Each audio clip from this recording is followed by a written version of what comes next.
Hello everyone and welcome to Techstrong TV. Today is Thursday, August 11th, and I'm your host, Natan Solomon.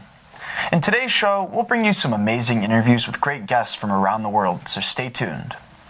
As always, I'll start with our Techstrong news recap, filling you in on the biggest tech headlines that are making waves. Then, Alan sits down with Amir Deba, the CEO and co-founder of Normalize AI. In this interview, Alan and Amir discuss understanding all the challenges that surround cloud data security and new approaches to tackle this new frontier. Next, Alan speaks with Tyler Jewell, the managing director of Dell Technologies Capital.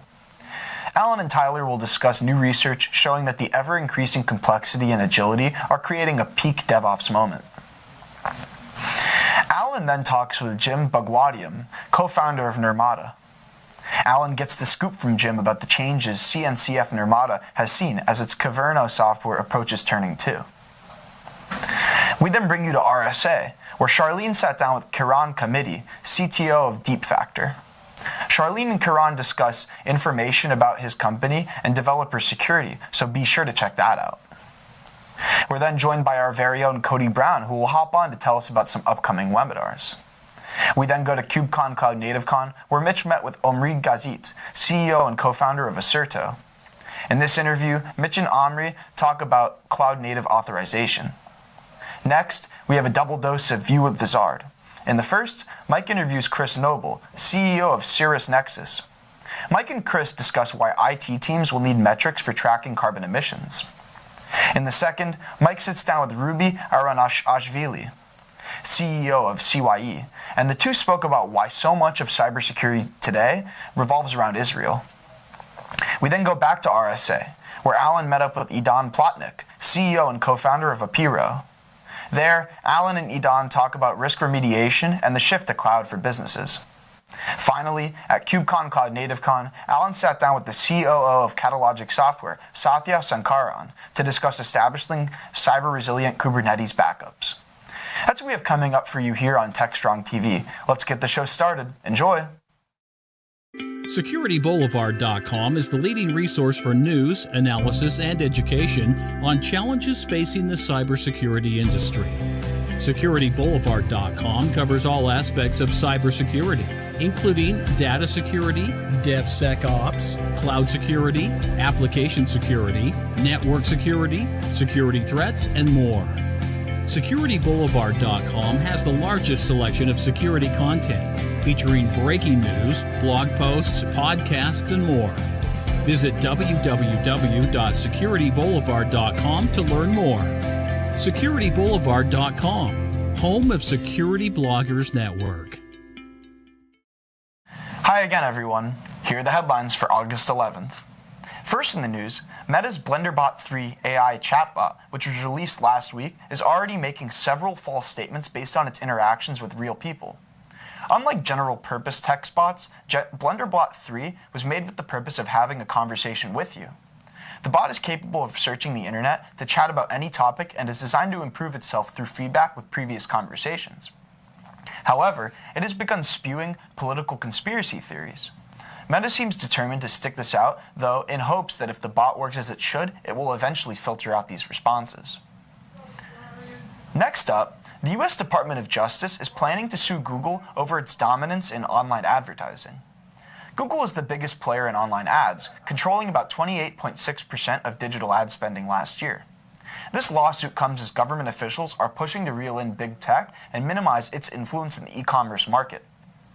This is the second time the Justice Department has filed an antitrust lawsuit against Google. Back in 2020, the Justice Department filed an antitrust lawsuit for its dominance in the search market as well, and we'll have to wait and see how its recent lawsuit develops. Speaking of Google, its high-speed internet service, Google Fiber, plans to expand to 5 states over the next several years. This is the biggest expansion of the service since 2015, and it will cover 22 metro areas across the United States, 5 more than the 17 cities it's currently in. These new locations include cities across Arizona, Colorado, Idaho, Nebraska, and Nevada. Google Fiber said locations were chosen based on findings of where internet speed lacks, and it'll be interesting to see how the expansion impacts these cities. Next in the news, a safe technology advocacy group, the Dawn Project, issued claims that Tesla's safe driving technology is a lethal threat to child pedestrians. From a safety test the Dawn Project conducted, the latest Tesla full self-driving software hit a child-sized mannequin in its path. Over 100,000 Tesla drivers are already using full self-driving mode. Tesla has stated that full self-driving is greatly improved and is expected to be available to all Tesla owners by the end of the year, but it's definitely scary to think this product may still have flaws.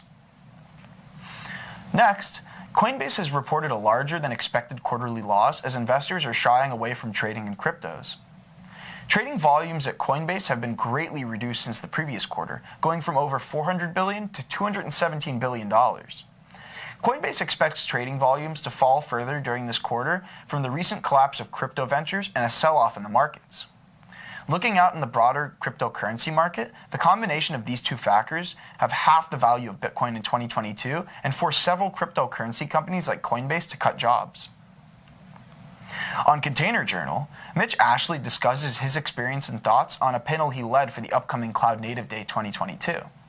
The panel consisted of a highly competent cybersecurity expert and another expert with deep experience in software architecture and enterprise cloud migration.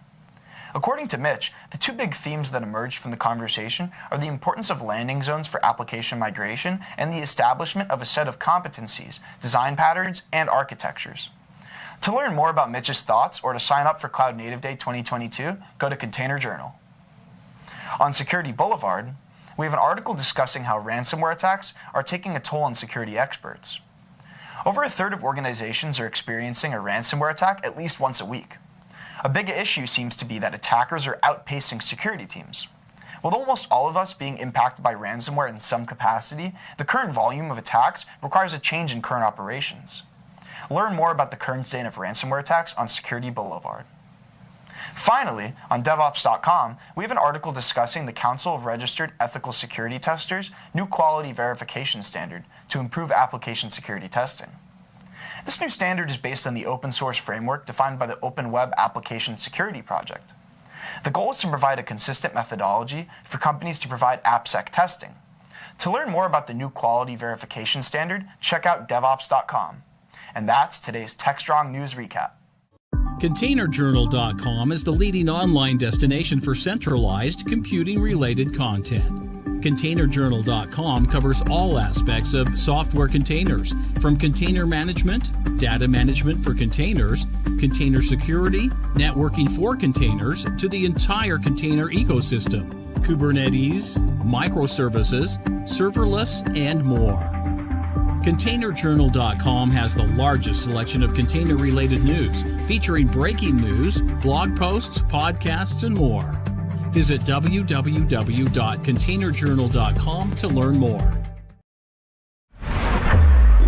This is Techstrong TV. Hi, everyone. Welcome to another Techstrong TV interview. You know, one of the nice things about being in tech as long as I have and in the security, now we call it cybersecurity space, as long as I've been in it, is I've met some amazing people along the way. And you know what they say about cybersecurity folks? Well, most of them, they never die. They just kind of get recycled, or they do new companies. They're continually doing new things because they see new issues, new problems, new ways of solving them. My next guest is one of those people. It's my friend Amir Diba. I know Amir 20 years, but this is the first time we're going to be talking to him at his new company, which recently came out of stealth, called Normalize. Amir, welcome. Good morning and welcome to you too. So I hope I didn't embarrass you, but give people a little of your background. Of course, my pleasure. First, great to reconnect, and it's always fun to talk to you, Alan. So my background, I'm a cybersecurity person. I've been in this industry for over 20 years. I spent 17 plus years at Qualys, was pretty much, I think, one of the very early employees, and worked over there with Philippe Courteau and the company over the years to build the product, to build the platform, starting vulnerability management and making it basically a cloud security platform, taking the company public in 2012 and expanding it globally. I was pretty much in charge of a lot of the go-to-market activities. And it was an amazing ride, an amazing experience. And now I'm on to my new adventures, which is very related to also cloud security, but very much focused on the data side. Absolutely. Well, it is all about the data is one of the lessons that we seem to be relearning now. Because we used to know it and we somehow forgot it. But I don't want to spend a lot of time. We used to know it on-prem, but in cloud, it's a whole. Right. It's a little bit of a different animal. Exactly. Yes. But nonetheless, equally or is more important because it's still all about the data. Excellent. I don't want to spend a lot of time on cost, but Amir was being humble. He actually, him and Philippe ran Qualys for a very long time, from the product to the go-to-market marketing and sales to, and you want to talk about pioneering cloud. They were doing cloud before there was cloud, right? Keeping stuff up up there rather than on-prem. We can do too many sessions on those at some point. Absolutely. Over beer. But let's talk Normalized, which is the new company, Amir. Yeah. Tell us. Share with me, Amir. Great. So when, my co-founder, Ravi Aital, and myself, Ravi also is a fantastic cybersecurity pioneer. He was at Palo Alto Networks, one of the early engineers, and then the co-founder and chief architect at Netscope. When we got together, we were just both of us, looking at kind of what's the next problem to attack. And he started on his own first, and then I joined him a little bit afterwards. But talking to CISOs and to customers, and we did so many customer calls and interviews with security professionals, DevSecOps professionals, and the big problem that kept coming out is like data. Where is my data? Who has access to my data? What type of access they have? Where's my sensitive information? Are there databases or data stores in cloud environments that are popping up that I'm just kind of not aware of? And what type of information they contain? So this was sort of the recurring theme that kept coming up, which sort of really set us to move in this direction. And this is what fundamentally Normalize is all about, and this is the problem we want to solve. Helping security professionals and DevSecOps teams to really understand where data is in cloud environments, all type of data, structured, unstructured, infrastructure as a service, platform as a service, you name it. Understand, discover it, classify it, so you can know where sensitive information is. But most importantly, connect all the dots around it in terms of accesses and identities and configs and runs and anything that touches the data, from resources to assets to apps to, that really can end up providing an attack path to that data and help you model it and visualize it and understand it so you can really prevent data breaches from happening. Data is hard and complex and complicated, and especially in cloud environments. Once you move it from on-prem to the cloud, all trust factors disappear, and you really need to have that ongoing continuous visibility so you can control it. It's really data's eating the cloud, and that's going to be, in the cloud. It's more than the cloud. Data's eating the world, right? The world. You're right. Yeah. And, and now everything is moving into the cloud. So, so this is really our mission. We are set to kind of solve it at scale, ease of use, make it really accessible to both the security teams as well as the DevSecOps teams, because at the end of the day, they're the one responsible to fix it, to basically make it all operational. So that's kind of what Normalize is all about. Excellent. I want to talk more like business stuff, money raise and all that, but we'll come back to it in a second. I want to focus right now a little bit on data and the mission. Yeah. You're right. It used to be, the world was easier at some level when everything was on-prem. All your data resided in your data center. Correct. And it was really, the old moat and castle, right? We built the moat around it. There was a drawbridge in or out. And that's all we had to worry. What data was going in and out over that drawbridge. Yes. Today, we live in a world of cloud, and it's not just a cloud. We have some data over in Amazon. We have some data in Microsoft Azure. We have some data in Google, maybe. We still have some data in the data center. Yes. We have data on the endpoints, and people are working from anywhere. And the new thing now is the edge, right? We're building stuff on the edge, and 5G is going to enable the edge. And what's going to be there? The data is going to be there. Right? And what data should we move to the cloud? What data should we keep at the edge? I mean, all of these questions around it. Robert, it's hard, right? Very hard. Yeah. Data everywhere. How do you get your hands around that at Normalize?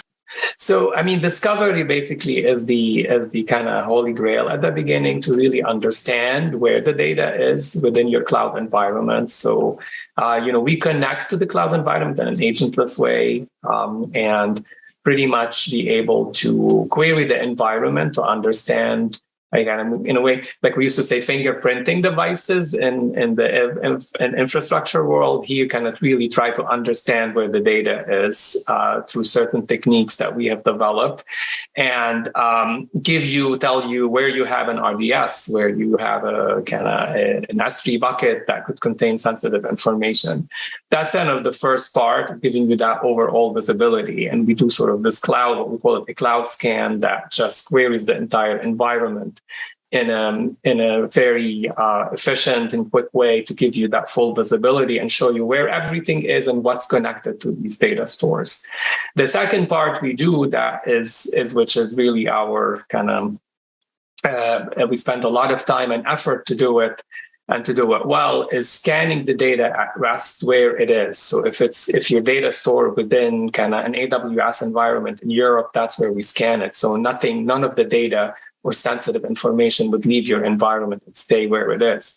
And we scan it in a way, we have a we call it one-time pass scanner that goes through the file and the data store in a very quick way and allows us to understand where sensitive entities are. And we connect them together via sensitive profiles. So we can add proximity also into the classification process. So we can show you, for example, that you have your name associated with a social security number and a credit card within the same vicinity or within the same proximity and within the file, which basically tells you here, you have sensitive information that you need to be aware of. All of that information we take and we put it in a graph along with all the information from the environment, including the configurations and vulnerabilities that could be around the data, and connect it together in this intelligent graph that allows us to traverse any attack path to sensitive information. And we have built behind it kind of a prioritization engine based on AI and ML that allows us to walk that graph very quickly and intelligently and immediately pinpoint to the customer where sensitive information is and any attack path that can lead to it. And that sort of at the end becomes kind of your actionable list of intelligence that you can act upon and drive remediation with either with your compliance teams or with your DevSecOps teams. And that brings, I guess, another complication, or not a complication, but, the way the world has changed. It used to be that a company like Normalize would produce this data, would produce these intelligence, actionable intelligence for a security team to act upon.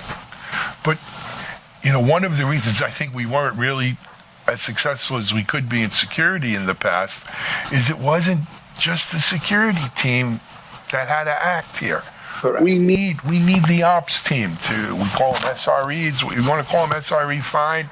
The ops team, we need these DevSecOps teams. Correct. And so what we've seen successful companies do is their interface, their UX, the way they present their findings is optimized not just for the security pro, who's very interested in maybe compliance or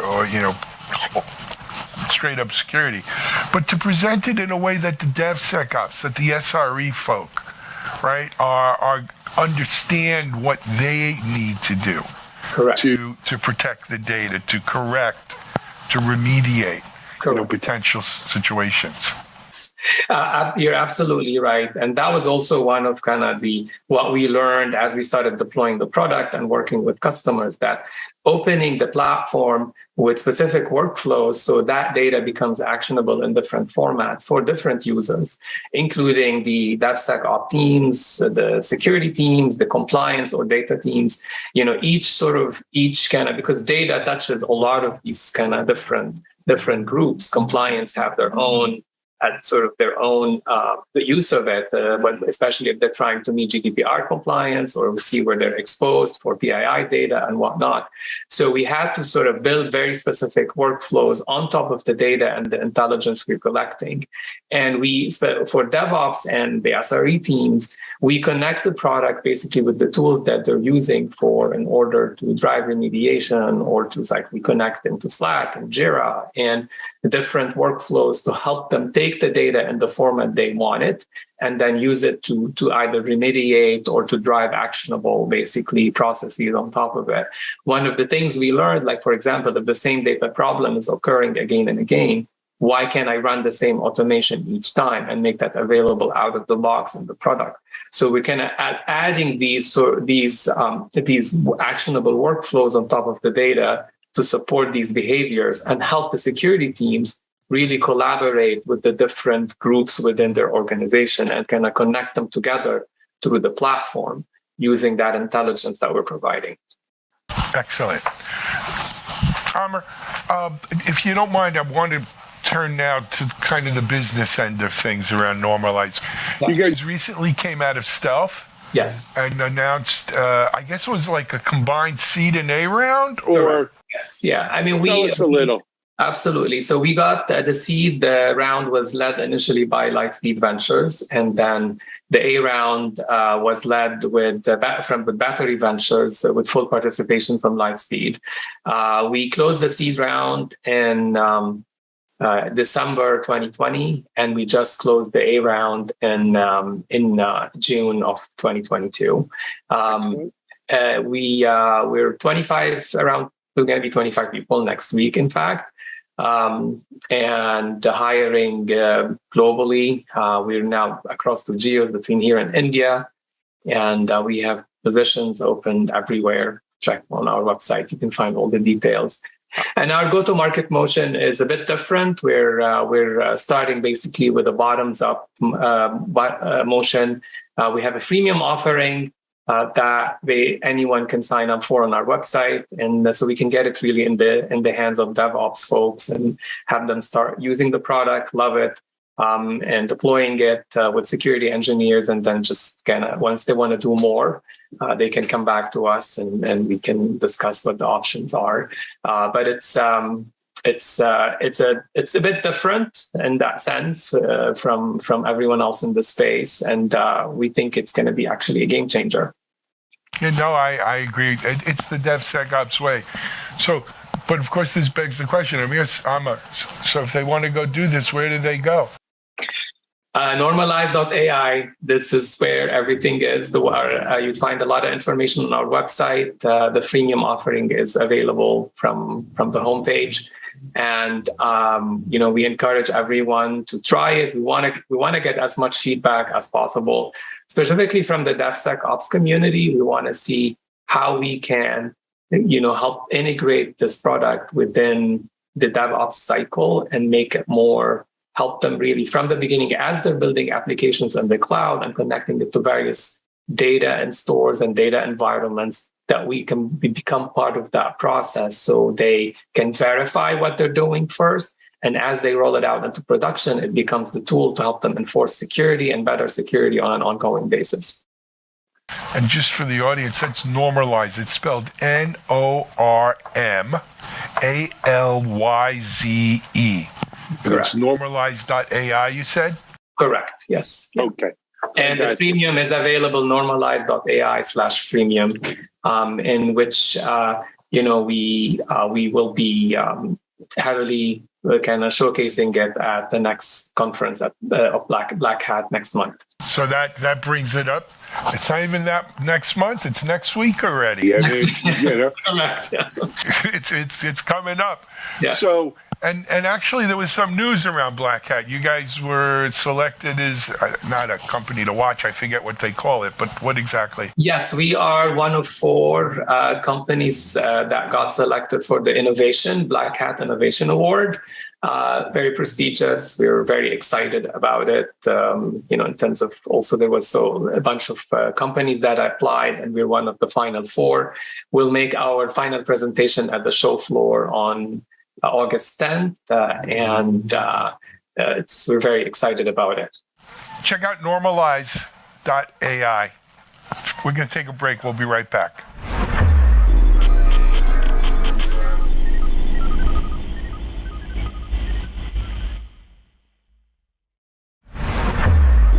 This is Techstrong TV.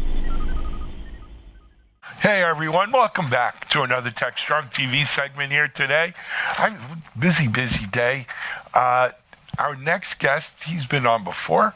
It's our friend Tyler Jewell. Tyler's with Dell Technologies Capital. Hey Tyler, welcome to Techstrong. Good morning, Alan. Glad to be back. Nice to have you, man. Hey, I said you were from Dell Technologies. I didn't go through the whole title and everything. Why don't you give them a little bit of your background?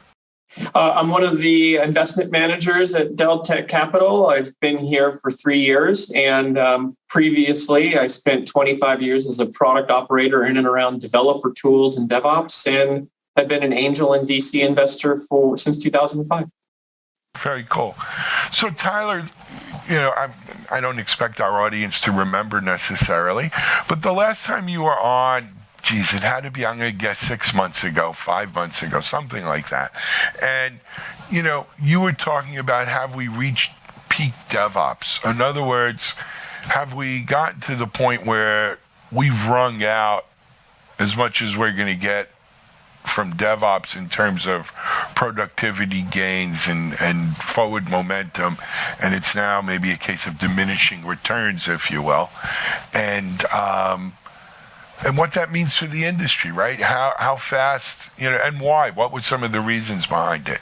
And you were doing some research, and at the time it was a very preliminary kind of report findings, but since then the report is now out and available, the final version, correct?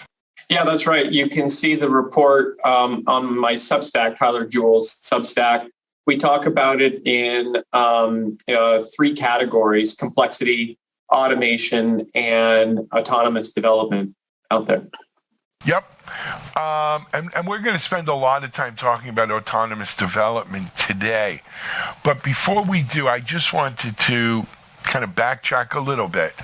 And look, when we spoke 6 months ago, it was the VCs, and well, not only the VC, the whole economy was still in that rip-roaring, dare I use the word, irrational exuberance of people throwing around like crazy amounts of money. Companies raising $400, $500, $600 million rounds, $1 billion rounds, and it's like, wow, where is this coming from? Since then, we've had some corrections, and there's a lot of folks in the valley who are panicking, right? A lot of companies. I met with a young CEO, first-time entrepreneur CEO, a couple weeks ago. He said, "Yeah, I just laid off my sales and marketing team," and I'm like, "Yeah, I don't know if that's really a great thing to do." He said, "Well, we need to cut the burn." Okay, I mean, the nice thing about where I sit, Tyler, is I don't, it's not my business to run. It's their business. But I don't know if I'd fire my entire sales or marketing team. Anyway, so with the change in economic conditions and the outlook out there, what are you seeing, Tyler? Right? How is this affecting kind of your view of, have we achieved peak DevOps, et cetera? Yeah, so the basic premise of what we concluded is that because of wage growth due to inflation and consumer demand increasing at a skyrocketing rate for digital services, that it's getting to be more and more difficult for the developer industry as we know it to meet the needs of consumer demand for all the digital services that need to be produced. And so at the intersection of that, you look at, well, geez, that's great. That's great for DevOps vendors because DevOps vendors are fundamentally providing productivity enhancements and automation to make these developers more productive.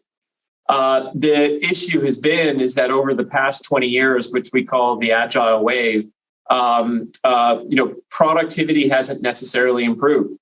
Even though we've provided a lot more solutions and tools, the complexity surface area has actually increased because there's a lot more, let's call it process discipline that the average developer needs to learn about in order to produce software. And this is, version control, continuous integration, artifact and image repositories, cybersecurity, the complexity of diversity of technologies and protocols across the front end and the back end, and so on and so on.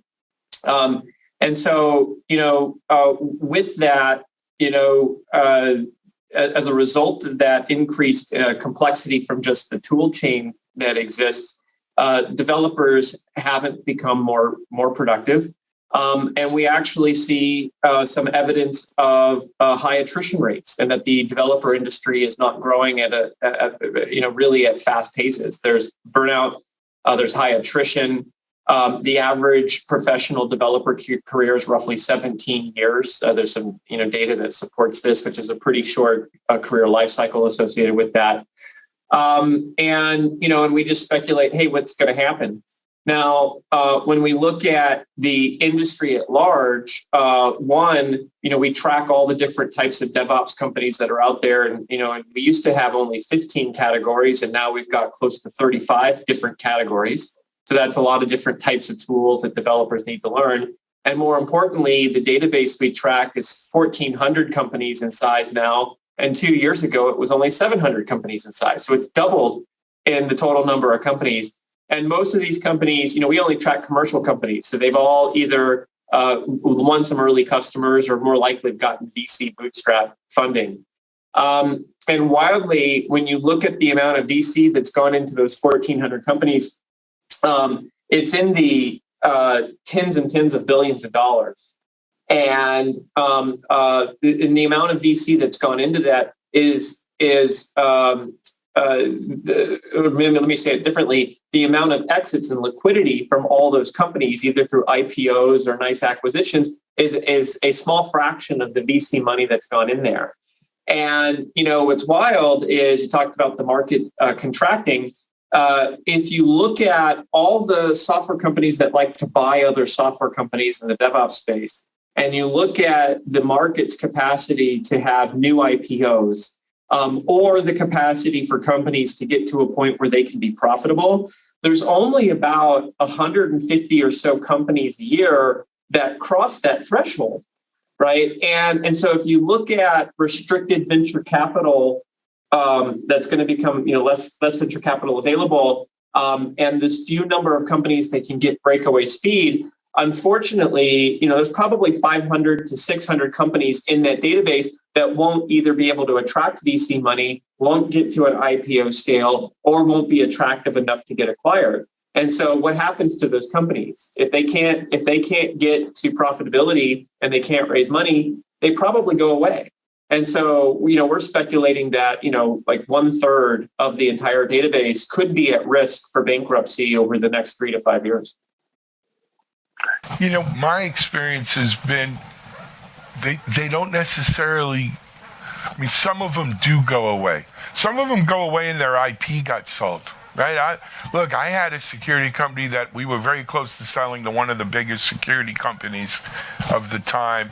And instead, they bought the IP of this company that went belly up because it was cheap, obviously, right? Yeah. And wasn't great IP in my mind, but whatever. And we lost the potential exit because of it. But Tyler, this isn't, in my mind, I don't think this is new. I think this is kind of the cycles that we've seen in Oh, technology for the cycle last 20-something repeats years. itself. Absolutely. Yeah. I mean, we saw this in 2001. We saw it in 2008. The cycle is normal and it's healthy. What's wild is if you, as a VC, we take a look at how much money did limited partners fund to VCs like in the previous year. And, in 2021 was to the degree of something like $320 billion went into new VC funds. And even if you take a 70% contraction on that, which is what we saw in 2001 and in 2008, down to roughly $100 billion of new VC funds that were made available, it still only takes us back to like 2014. So a 70% contraction in the VC market is still only, it's a post-financial crisis level of funding. It's still a lot of money that's available. A lot of money. Yeah. And look, The fact is, I mean, from what I've been told and read, is there's still a lot of VC, some of these bigger VC, funds that organizations that we see out there, the Tigers, the Insights, they're still sitting on a lot of money that has not been deployed. Well, theoretically, here's a wild statistic. So this year, even with the market contraction, in the first 6 months of this year, VC funds raised almost $320 billion, which is equal to what they raised last year. So this year. Yeah. So this year they're going to end up raising more. But having said that, just because they raise the money doesn't mean that the dry powder is allowed to be deployed. So most VCs get their money from limited partners, right? Right. And, so whether that's institutional or family offices or wherever that may come from, that money flows in. And those institutionals are kind of constantly recirculating their money into the VC space. So even though, a major institutional goes to a VC and says, yeah, I'm going to commit, $100 million to this fund that you're raising, the VC still has to do a capital call when they want to make an investment. And, and it's pretty easy for the limited partner to sit there and go, well, I'm watching, yes, I committed $100 million to you, but, I don't think it'd be a good idea for you to do the capital call, meaning I have to actually give you the cash because you don't give the cash up front. And you sit there and like, hey, I just kind of want to wait 3 to 6 months to see how everything else pans itself out here.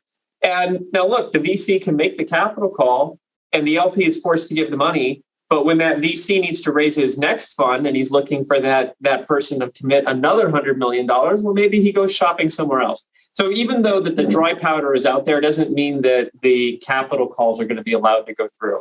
So it's a weird dynamic that plays itself out. Yep. Something we'll be watching.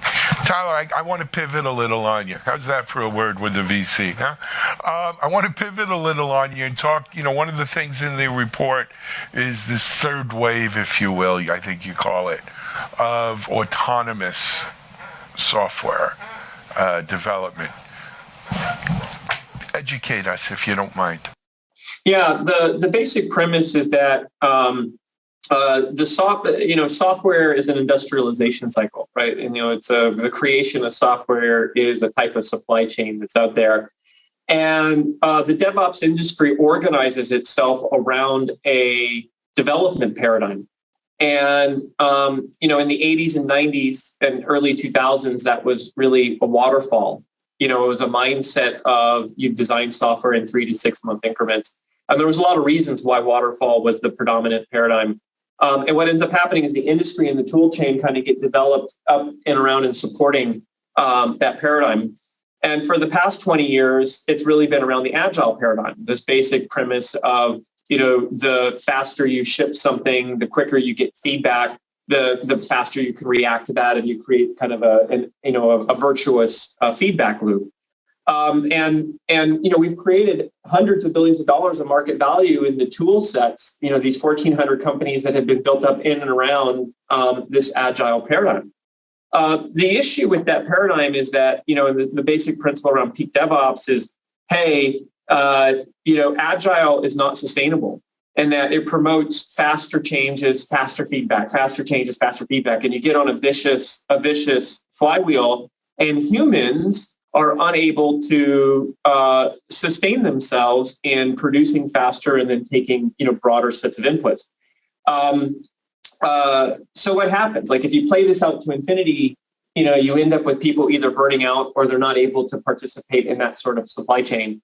And so that would portend the potential end of the agile wave. Now, and we basically said, hey, we think it's about 20 to 30 years that the agile web will play it out. We'll see a lot of consolidation, people who try to do these mega agile platforms. But at some point in time, you realize that humans are not going to be capable of moving faster. So we need to hand that over to robots to do that work. And there's a large portion of the software process, which are tasks that can be completely automated and managed by robots. On top of that, robots are able to reason about changes in very complex systems at fast speeds, much better than humans can do so, and the impact of those changes. And they're also able to operate on mass quantities of data to be able to interact on the feedback. Hey, Tyler, I want to stop you for a second. Yeah. Let's make clear to our audience, when you say robots, we're not talking about Robbie or from Lost in Space or an industrial robot building cars or something. Yeah. These are software robots, right? These are software robots. Software automation. Machine learning driven robots, right? Mm-hmm. That are, think of it as a software pair programmer, that's sitting alongside the developer that's there. Yep. Okay.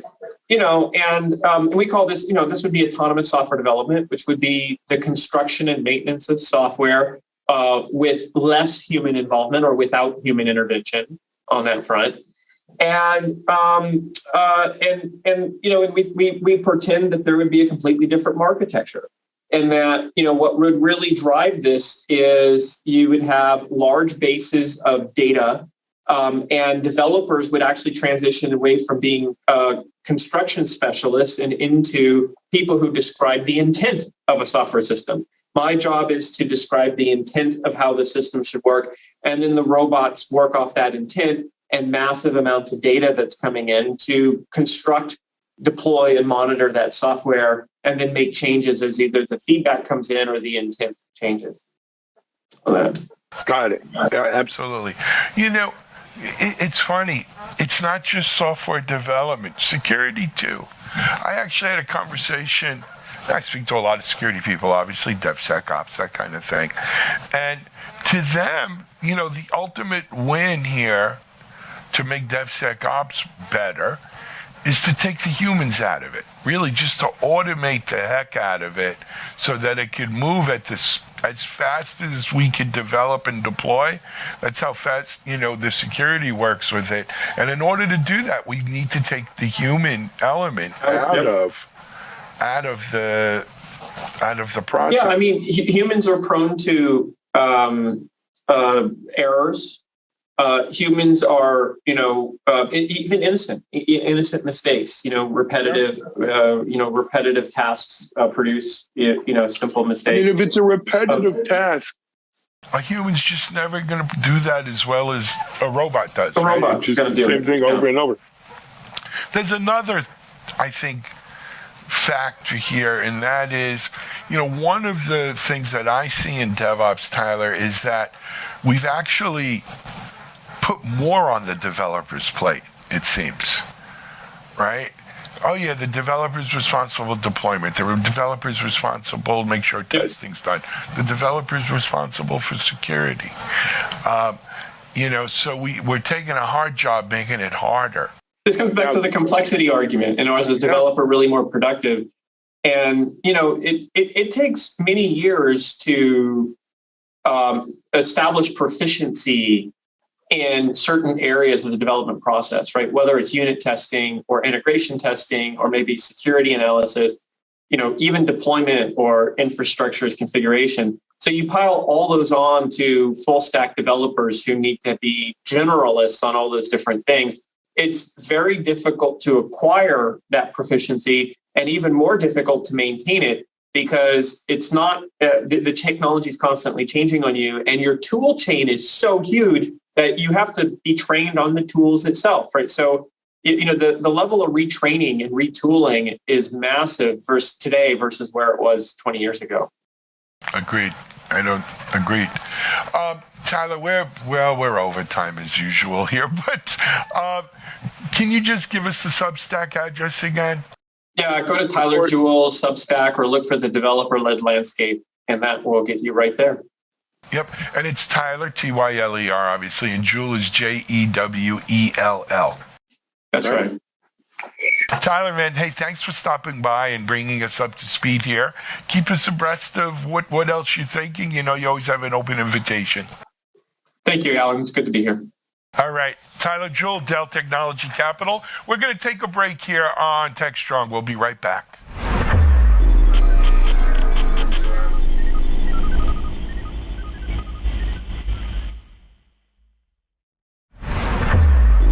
This is Techstrong TV. Hey, everyone. We're back on Techstrong TV here. I've got another great interview. I want to introduce you to the CEO of a company named Nirmata. His name is Jim Bagwadia. Hey, Jim, welcome to Techstrong TV. Thank you, Alan. Pleasure to be here. Yes. So, Jim, you know what? We're going to get into Nirmata and a bunch of stuff in a second, but let's start with you. Why don't you give maybe a quick background on your own story to our audience? Absolutely.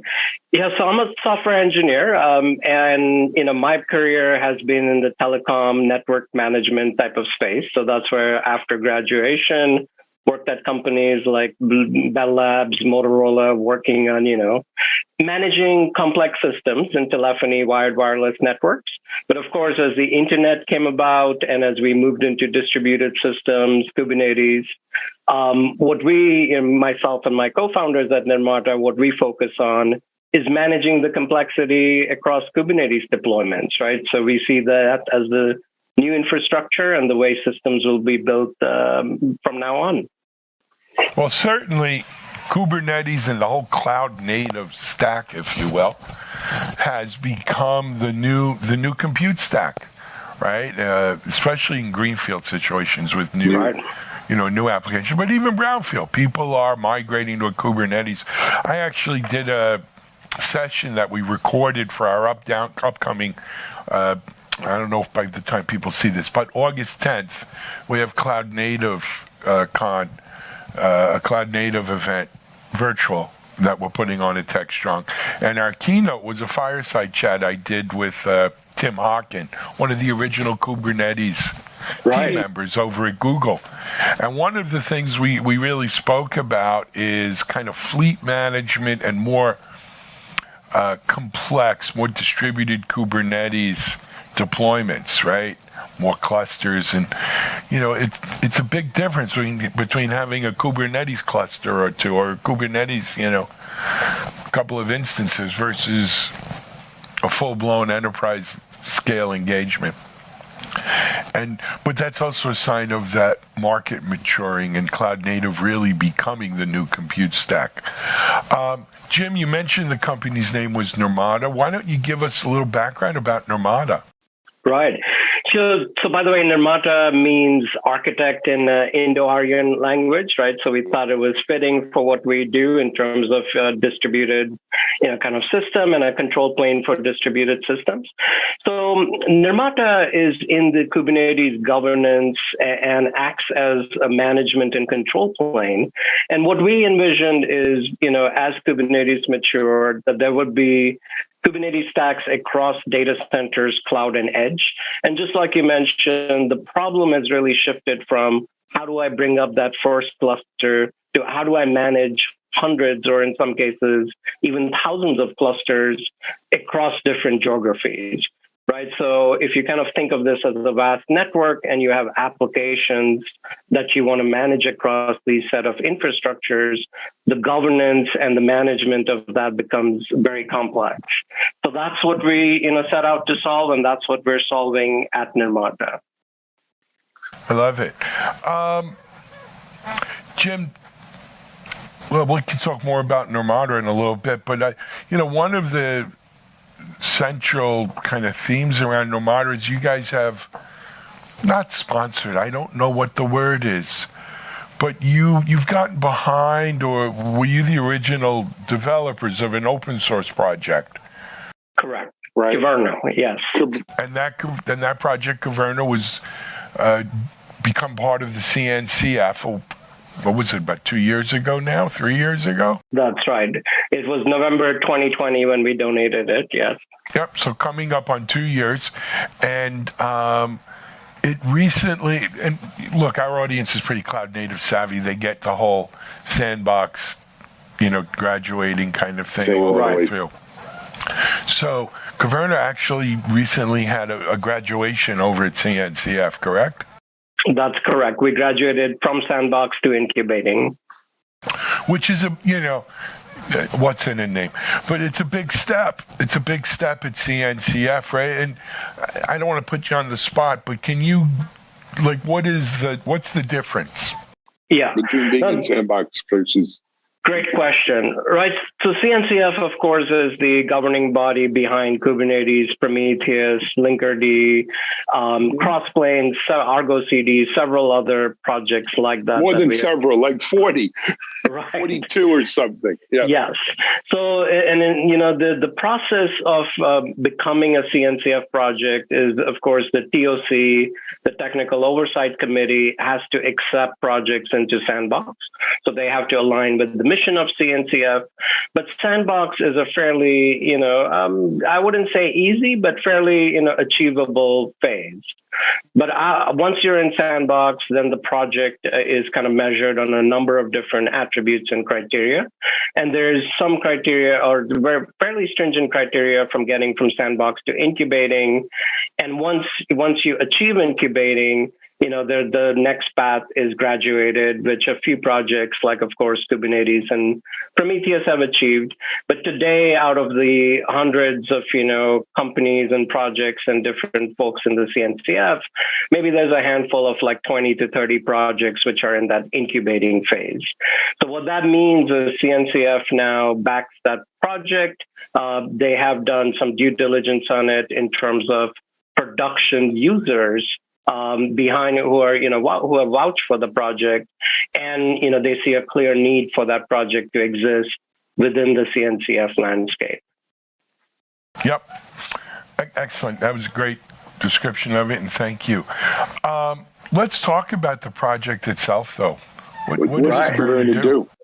Yeah, so Kyverno is a policy engine designed for Kubernetes, right? So, like I mentioned, when we started Nirmata and as we built out our management plane, one of the things we saw is that in Kubernetes, first off, you have several different roles, right? You have developers, operators, security teams, all trying to make sense of how to do things in this new way. And we saw policies expressed as a digital construct being essential to bring all these roles together. So we often talk about DevOps and DevSecOps, but why not codify that and express that in a policy which a security team can also manage and kind of have their view on? But then developers and others are provided that guardrails automatically.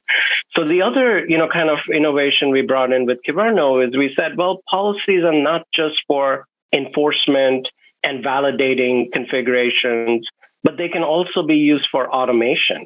So right from the beginning, Kyverno was very good at being able to automate configurations based on certain triggers. So now Kubernetes becomes programmable by security teams, by operations teams to say, if I create a new construct like a namespace, maybe certain things have to happen, and that becomes repeatable and automated. So really, to scale Kubernetes, we saw the need for policies as being part of the building block, part of the stack, much like you need networking and compute and other elements. And Kyverno became, solve this need, becoming something native in Kubernetes for policy management. Got it. Sounds fantastic. Now, of course, Nirmata, right? Where do you take it next, right? Beyond the open source. So Kyverno sits inside each Kubernetes cluster as part of the control plane. So it acts as an admission controller and also does periodic background scans. So it's really running in each cluster. Now, again, if you have this fleet of clusters, what you want is some global policies, and then you want to build things like compliance standards, et cetera, on those policy building blocks. So that's where Nirmata fits in. Our focus is Kubernetes governance and policy management for multi-cluster, multi-cloud, which includes, of course, edge and near-edge type of deployments. And that's what Nirmata provides as a SaaS and cloud-based solution. So you're providing Kyverno as a SaaS-based solution, number one. Right? And then number two, you add some premium functionality for large clusters and deployments, Kubernetes deployments, correct? Exactly. Yeah. So for solving problems like, okay, if policies are managing my security and my automation, how do I make sure my policies are working? How do I get the auditing and reporting for that, right? How do I achieve my compliance needs? Those are the types of problems we solve through Nirmata. Got it.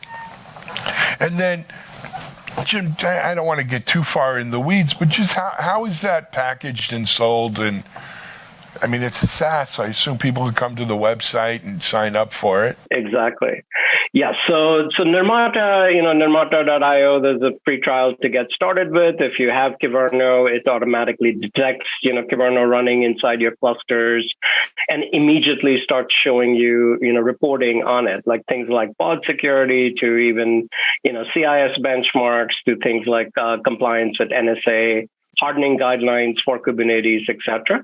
So you immediately get a sense of your posture, how good you're doing with your clusters, and where you could potentially improve. And of course, for larger deployments, we have other form factors, but the primary enablement model is just through SaaS. It's extremely easy to get started.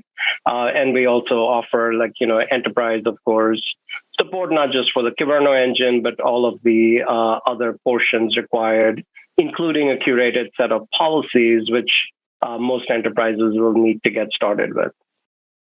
Excellent. Websites for all of these things. Kyverno.io is the main source of information for Kyverno, so we highly encourage everybody, using Kubernetes to go check that out and join the community. The CNCF is a very warm and welcoming community, so come say hello, and would love to see folks in one of our next upcoming meetings. For Nirmata, it's nirmata.com, right? So you can find information, including our trial access over there.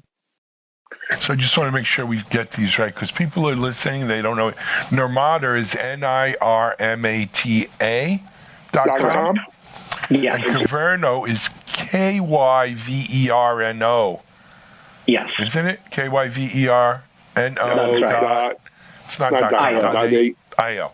So Kyverno.io for the open source Kyverno, Nirmata.com for the SaaS and premium functionality on top of Kyverno.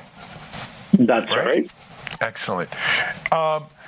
Jim, it's been it's been a few months since KubeCon over in Valencia. We're looking forward to Detroit. I think in October is Detroit, Rock City. Any new news from Nirmata or other than the graduation that you want to maybe preview? So lots of exciting announcements coming up, both for the Kyverno project as well as Nirmata. For Kyverno, our roadmap, of course, is public, so I can, discuss that. So we are looking at features like YAML signing, which will add another layer of security, as well as, bringing in the concept of identities and approvals to certain key workflows. We also have some integrations which are further improving on the software supply chain security side. So some really good set of features. Kyverno, the community is driven by a lot of end users, so always looking to kind of improve, enhance, and extend there. For Nirmata, stay tuned. We will be announcing more features, of course, around KubeCon, around the Kubernetes policy and governance space. Excellent. Well, look, we're planning on being in Detroit, live for KubeCon. I hope to see you there. Maybe we could sit down and meet in person and continue the discussion. Would love to. Thank you, Alan. All righty. Jim Bagwadia, CEO, co-founder at Normata, the people behind Caverno, or, well, it's a CNCF project, now a incubated CNCF project. But go check them out, caverno.io, normata.com. Jim, thanks for being here. We're going to take a break on Techstrong. We're going to be right back. Thank you.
This is Techstrong TV.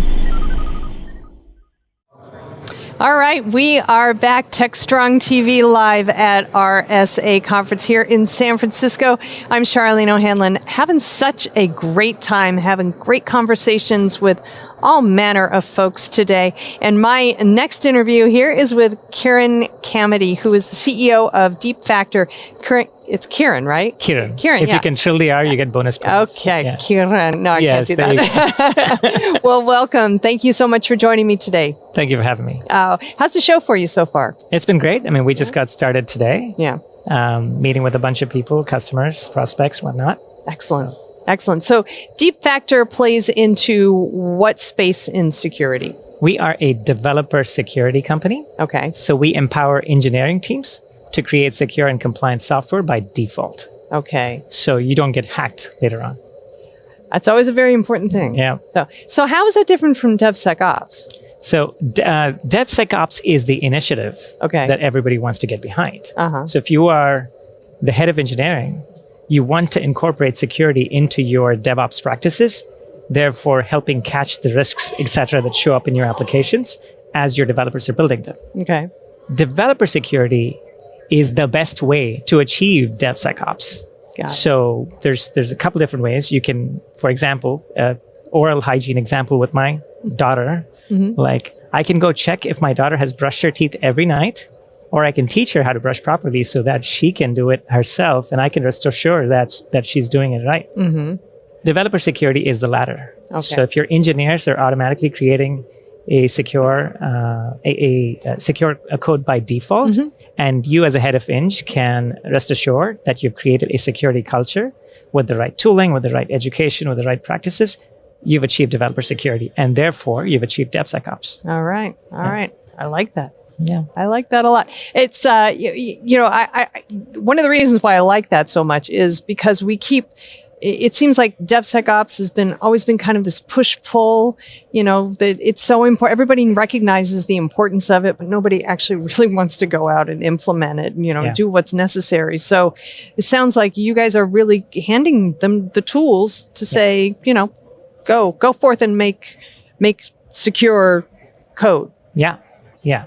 And we focus primarily on the modern application development. So if you're creating Docker or Kubernetes type applications, then the older generation or the first generation of AppSec tooling doesn't cut it anymore. Okay. You need to rethink how you're creating and identifying all of the areas of security. At the same time, not bogging your developers down with a ton of meaningless alerts and noise. Yeah. And educate the developers at the same time with contextual, like just-in-time learning around what it is that they did that could affect them from a security perspective. So you combine all of them together and you create a cutting-edge developer security platform for the modern cloud-native world. Okay. So developer security, I mean, it sounds great on the surface, and I totally could get behind it. But I wonder if, you know, if there's still kind of a misperception, if you will, of what developer security is versus, say, DevSecOps. And so do you think as kind of the confusion is cleared around that distinction, that we'll be seeing more organizations work with more of that developer security mindset rather than we've got to build more secure code, which to me kind of actually sounds like they're still kind of bolting on security rather than starting from the ground up. Yeah. No, I mean, at the end of the day, most heads of engineering are quite clear with respect to what they want. I mean, they don't want to wake up, realizing that they just got breached. So the intent of identifying security risks during the course of development and testing is there, and everybody acknowledges it. It's picking the right way to go about accomplishing it. And I think so far, we've gone about it with the perspective of, let's take the tools that I have that my AppSec team is using and make sure that I put them as, gates for my developers during their development. Okay. And that leaves a few things wanting from doing it the right way. Like, I don't want to go, if I'm the head of Finch, I don't want to wake up every day thinking, am I going to get breached today? And, that's a bad way to kind of wake up. But if I wake up thinking, I've trained my developers enough to, and I've given them the right tools, I've given them the right culture, so that they will automatically create secure software, then I can wake up with a bit more peace of mind, still achieve the same vision. Right? Yeah. Well, that makes sense. So where do you see the space going? I mean, what kind of trends are you seeing in the space right now? It is, we're sitting, I believe, at the intersection of a few very, very interesting trends. Number one is the number of developers that we have is skyrocketing. Yeah. Right. Today, the number is like 26 million developers by 2021. That number is supposed to get to 45 million by 2030. So just to put that in perspective, as an industry, we're adding almost as many developers in this decade as we have added in the last 4 decades put together. Wow. Right. So that's an explosion of people writing code. Now, the second interesting trend that is happening is these people are creating a lot more cloud native code, Docker, Kubernetes, serverless, than ever before. And Gartner predicts that 95% of new application development by 2025 is going to be cloud native. So lots of developers writing lots of cloud native code, and thanks to DevOps pushing releases at a very rapid pace. Those are the 3 trends that we see. And what that means is your security risks are also being pushed to production at a very rapid pace. Therefore, developer security as a means to achieve DevSecOps or satisfy your shift left kind of initiatives is the right way, is the right time to implement it as well. And are you seeing organizations ken to the idea that that this is really the way that they need to move forward? Yeah. Like, I feel like they understand, but sometimes either through lack of education or just thinking it's just going to be too hard, they decide that, well, we'll make it somebody else's problem, or we'll do it next week after we push this release out or something like that. It's just like, it always seems to be like, pretty low on the priority list until there's a major data breach or something happens. Yeah, that typically happens because most engineering teams are usually busy building features. Right. So, they want to focus on delivering their releases and whatnot. However, anytime there's an important forcing function, the pandemic was a great forcing function because suddenly everybody started depending more and more on their software than before. So you had to make sure that your software was robust and secure. And we're seeing an acceleration in adoption of your security within your dev teams. There's still plenty of room for growth, plenty of room for embracing new tooling and just embracing the process of shipping secure code. And we still, even today, see some silos between engineering teams and application security teams, but we are seeing the change as well. I mean, those functions are merging in a way to matrix the organization to kind of achieve these initiatives. I feel like the pace of innovation isn't slowing at all, especially, as we're kind of waning down, the pandemic, and we've adopted this digital transformation speed that I don't see slowing down anytime soon. So, it makes sense to have security really be, an essential part of the entire developer mindset. Yeah. So, where do we go from here? I think it really depends on the adoption of tools like this.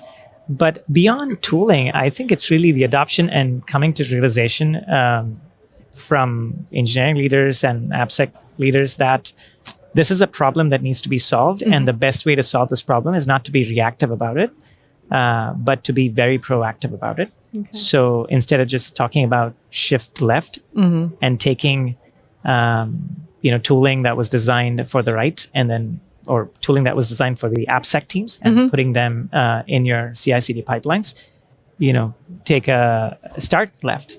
Give your developers the culture of being able to identify their risks.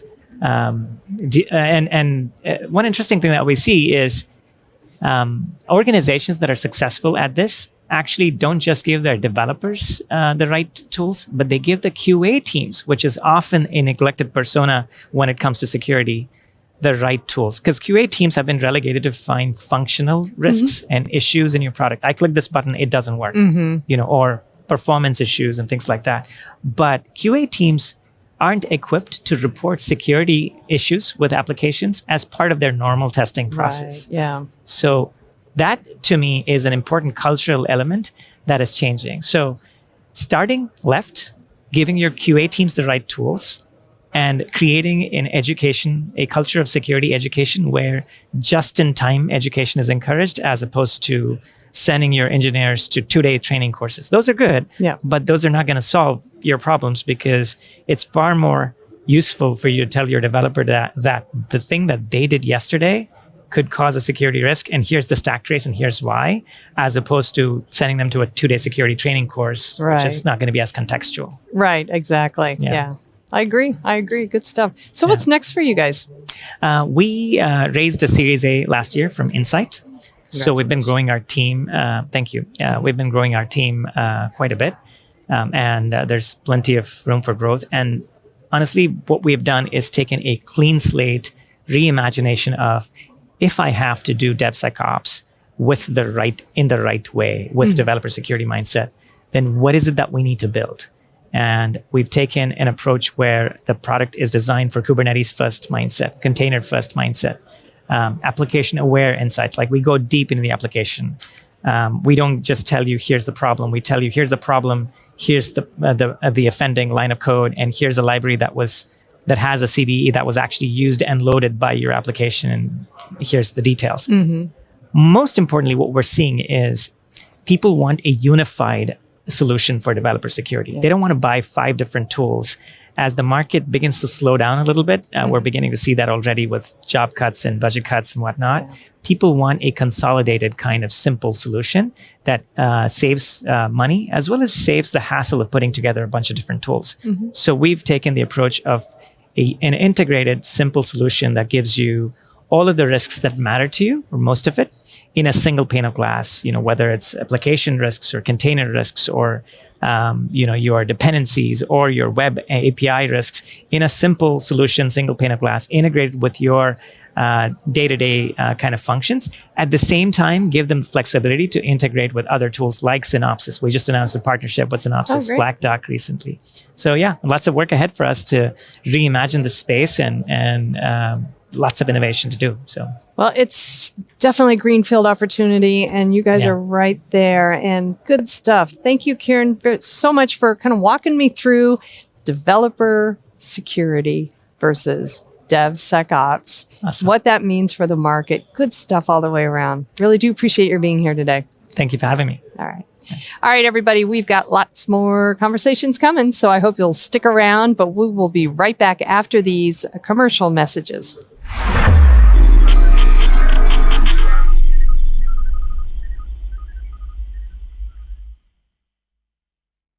Hey everybody, happy Thursday. Cody J. Brown here with some more upcoming programs from Techstrong Learning. First, on August 16th at 11 a.m. Eastern, Precisely is presenting Bring Your Mission Critical Data to Your Cloud Apps and Analytics. Integrating your legacy projects to the cloud can be expensive and time-consuming. Join us on DevOps.com to learn the next steps you should take to integrate with efficiency. Following, on August 16th at 1 p.m. Eastern, Fairwinds is joining us on DevOps.com to talk about mistakes you are probably making in Kubernetes. I'll be joined by 2 former SREs who will cover some issues that may be costing you both security and some cash. And last but not least, on DevOps.com, SciCode is bringing you Code Tampering, 4 Keys to Pipeline Integrity. Your DevOps integrations, which were designed to increase release efficiency, can also expose you to new threat vectors as your systems become more interconnected. Join SciCode as they share lessons learned from recent incidents and propose a 4-pillar approach to reduce code tampering. So that's all I've got for you right now. So please come join us over at Techstrong Learning, where we do have plenty of upcoming and on-demand programs ready for you.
This is Digital Anarchist.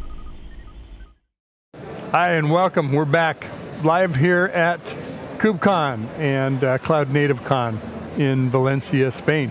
I have the pleasure of being joined by Amri Gazib. He was with Acerto. What is your role there? I'm the co-founder and CEO. Co-founder and CEO. Who knows? What a great job to have. No, I'm just kidding. It's the end of the day, so I'm a little giddy here. Indeed, no, I get to do all the things that aren't getting done and no one wants to do. So. That's right, yeah, exactly. Well, if you've been a CEO, that is very true. It eventually comes to you if it's not getting done and you get to decide you're going to do it or not. So it's it can be the loneliest job in the company. But of course, it's an everyone wanted to do this and I got a chance to do it. Well, So. see, then you get to make those decisions. That's right. Well, tell us about Acerto and I know you have some announcements you want to talk about. Yeah, Acerto is an authorization startup. We do enterprise-grade cloud-native authorization.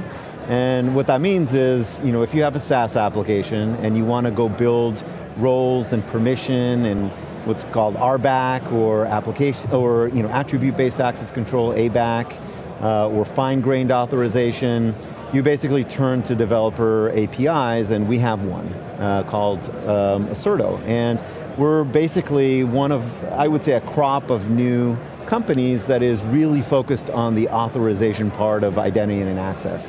So in the first 15 years of identity and access moving to the cloud, all the focus has been on the authentication part. So like prove to us who you are, and we focus on the authorization part.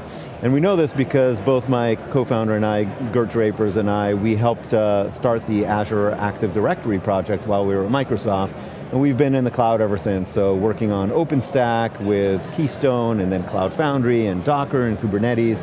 So we've been tracking all of this evolution of the cloud identity and access world. So participating in building things like OAuth 2, and OpenID Connect, and SAML. And now it's time to actually spend, kind of effort on authorization, which hasn't moved forward at all in the last 15 years. So you're the person that started that Active Directory. Now, I mean, if you talk about something that's transformative, it obviously has. I'm curious about, too, we often talk about identity when we're talking about people and authorization as well, but we're talking Kubernetes, we're talking about applications. I imagine you're also hitting the machine-to-machine space as well, which is another part of that's growing, but not had the focus that the individual person identity and access control has had. Yeah, so the way we think about identity is it's kind of upstream from us. So whether you have a human identity or a workload identity, gets assigned by an identity provider, and we import all those identities into our directory. And then when it comes time to authorize, you basically, the application hands us the context of the identity, usually an access token that contains, a cryptographically signed, subject, which is, either the machine or the human that's trying to perform an operation. And it hands us the operation that is, being performed and the resource that it's being performed on. And we'll take those three, pieces of information and compute a decision, whether you're allowed or denied to make the request. Well, and we're working in a world where that can change pretty rapidly, right? Absolutely. It's not just a set and forget and we leave it alone for a couple of weeks and things are fine. I mean, it can be minutes and seconds or less that's changing. And today a lot of the issue is that all of this logic is baked into the application, right? It's just all spaghetti code all over the place. And there are no standards, there's no consistency, there's no reuse. Every application basically decides to do it in a different way. Every language and every framework has a different way of doing authorization, and so it's just spaghetti code everywhere. It's a cacophony, and now it's time to actually go create those standards, just like we did with the identity world, and separate out the security policy, the authorization policy out of the code, store and version it in its own Git repository, treat it just like code, and then be able to build it into policy images, just like you do with applications. You build them into Docker images. We have the same exact scenario where you build policy into policy images. You can tag them, you can version them, you can sign them, you can push them, you can pull them, and then ultimately the security operations team is responsible for the workflow for those. And so when we work with customers, everybody's happy. The developers are happy because it's as easy as an API call to incorporate a Certo into their applications. And security operations is happy because they get control over the security policy. Auditors are happy because every every decision is all tracked and audited and logged and imported into their log draining systems, into their SIEM systems. So all the constituencies, find their seat at the table, so to speak. Cool. Now, do you rely on the developer to make the API calls to your services? Is it something you can build into your DevOps tool chain, in your workflow pipeline, so some of those things happen automatically and not have to rely on people? Yeah, I would say we think that authorization has to happen correctly, and that means that we have to be a developer tool. So developers call our APIs. We have SDKs for every language, we have gRPC and REST bindings, so the developer has to basically call us and say, is the user authorized to perform this operation on this resource? But we have middleware for all the different languages, so it's literally as easy as putting in middleware into the application request pipeline. But yes, the developer has to pass us all this context. And the reason for that is authorization is very domain specific. The context, the resource and what you're protecting, and exactly. Just like kind of putting in an exception handler, right? To be able to handle certain conditions, you do the same thing for access control. And so if you want to do it right, you have to shift it left. You have to basically get the developer to build it correctly. And that's the approach that we're taking. So be a very developer friendly solution, but also make sure that DevOps, SecOps, and auditors have all their requirements satisfied as well.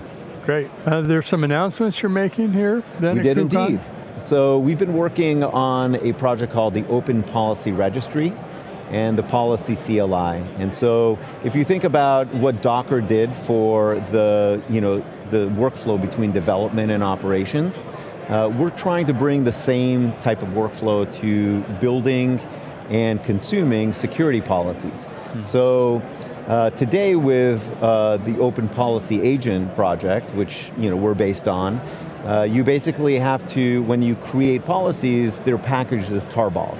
And tarballs are, kind of like, there's no way to put metadata in them, there's no way to sign them, there's no way to version them. Right? Just a blob, so, right? Yeah. And so one of the missing pieces in the OPA ecosystem is being able to have this immutable artifact that developers can build and hand over to DevOps to go deploy.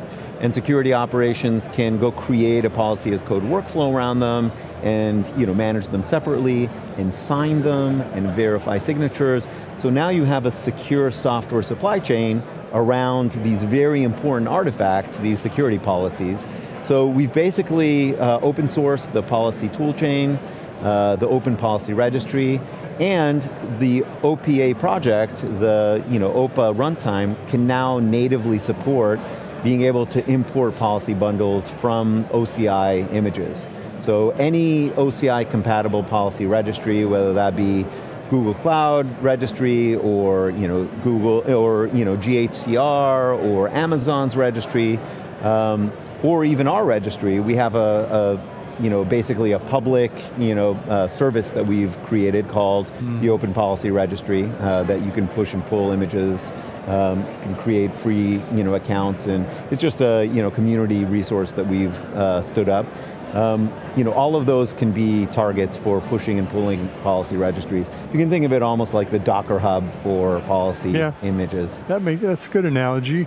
Mm-hmm. Does it help with, or maybe something to work on is sort of the single point of failure as you obviously don't be the one registry to rule them all and then be the one that goes down. How do you address a challenge like that? Yeah, so we don't think of ourselves as primarily a policy registry, right? We basically think of the most important thing is the workflow. And so if your policy registry is the Azure Container Registry or the AWS container registry, that's excellent, as long as it supports the what's called the OCI, open container image format. Then we'll work with that, and just to, as a proof of concept, so to speak, and as a place to store policy containers, we've stood up the OPCR, Open Container Registry, and some of our customers use that, and many of our customers just use their existing container registries. One of the options. Exactly, that's right. Well, congratulations on the announcement. The open source project sounds exciting. You're in an interesting space. Where can folks find out about the open source and also about your product? Yeah, so if you go to openpolicyregistry.io, or for short opcr.io, you can basically learn about that project. The policy CLI is in github.com/opcr-io/policy. So that's the open source project around that. And Asserto is at asserto.com. That's ASERTO.com. And if you want to go play around with our stuff, it's very easy to go create a free account.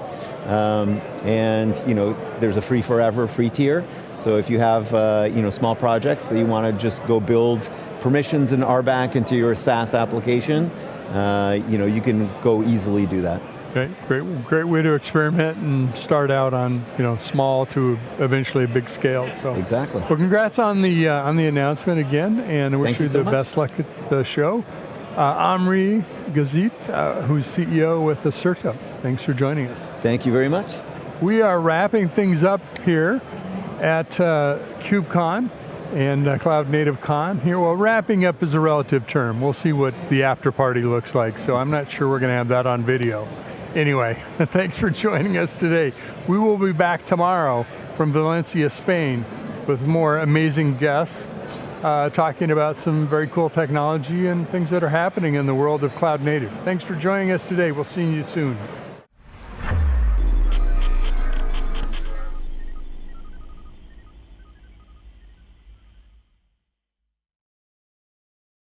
CISO Talk, to hear how real-world CISOs are dealing with today's real-world issues.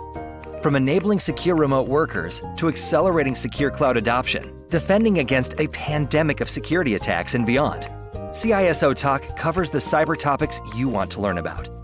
With your hosts, Unisys CISO Matt Newfield and MediaOps CEO Alan Schimmel, featuring a revolving panel of CISO cyber experts. This is where CISOs talk.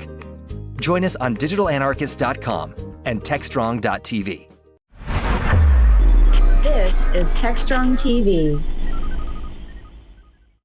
Hey guys, thanks for the throw. We're here with Chris Noble, who's the CEO for Cirrus Nexus, and they have some tools that help you figure out what's going on with carbon emissions and IT, and we're going to be talking about all things sustainability. Chris, welcome to the show. Thanks, Michael. Really appreciate you having us.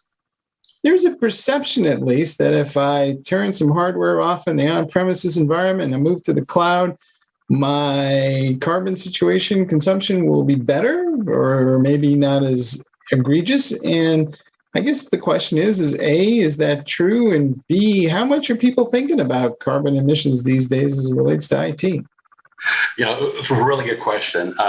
There are a lot of things that to consider when you're moving to the cloud. So it's not that you're giving up hardware for cloud, right? You're just moving it to another piece of hardware. The idea is that with cloud, in cloud, it's more scalable. There's efficiencies of scale that go on. There are, it's a lot of shared hardware. So the idea is that you get better sustainability. The challenge is if you're not monitoring it, if you're not actively managing it, it can get out of hand like anything else. So, and as far as people considering it, we find that with a lot of our clients, they're very much considering, the cost of carbon, the social impact, how much it impacts their business, but they don't always know how to monitor it and how to meter it and what it means. And, there's a lot of focus on scope 1 and scope 2 emissions, but scope 3 emissions, especially when you talk about the value chain, are also very important. So how do I keep track of what kinds of carbon emissions I'm doing in the cloud? Because, well, it's on somebody else's infrastructure. So how do I know what's going on? So good question. So a lot of companies out there are putting, have sort of an idea of what's going on with, or an idea of reporting it. So what ends up happening is you'll get some idea that you're running a certain amount of hardware which produces it. What our tool does, and what we try to do is actual look at your hour by hour emissions, how much you're causing to produce. So the real trick is, if I'm running my workloads at various utilization, whether it's sitting there idle, full load, those emissions change. So being able to monitor and be able to assign amount of carbon that's causing to be produced by that workload is really critical. And do you think also that, one of the benefits of the cloud is it's easier to run workloads up on the cloud, but ultimately I may wind up kicking off more carbon because I am running more applications in the cloud. So does that kind of create something of a catch-22?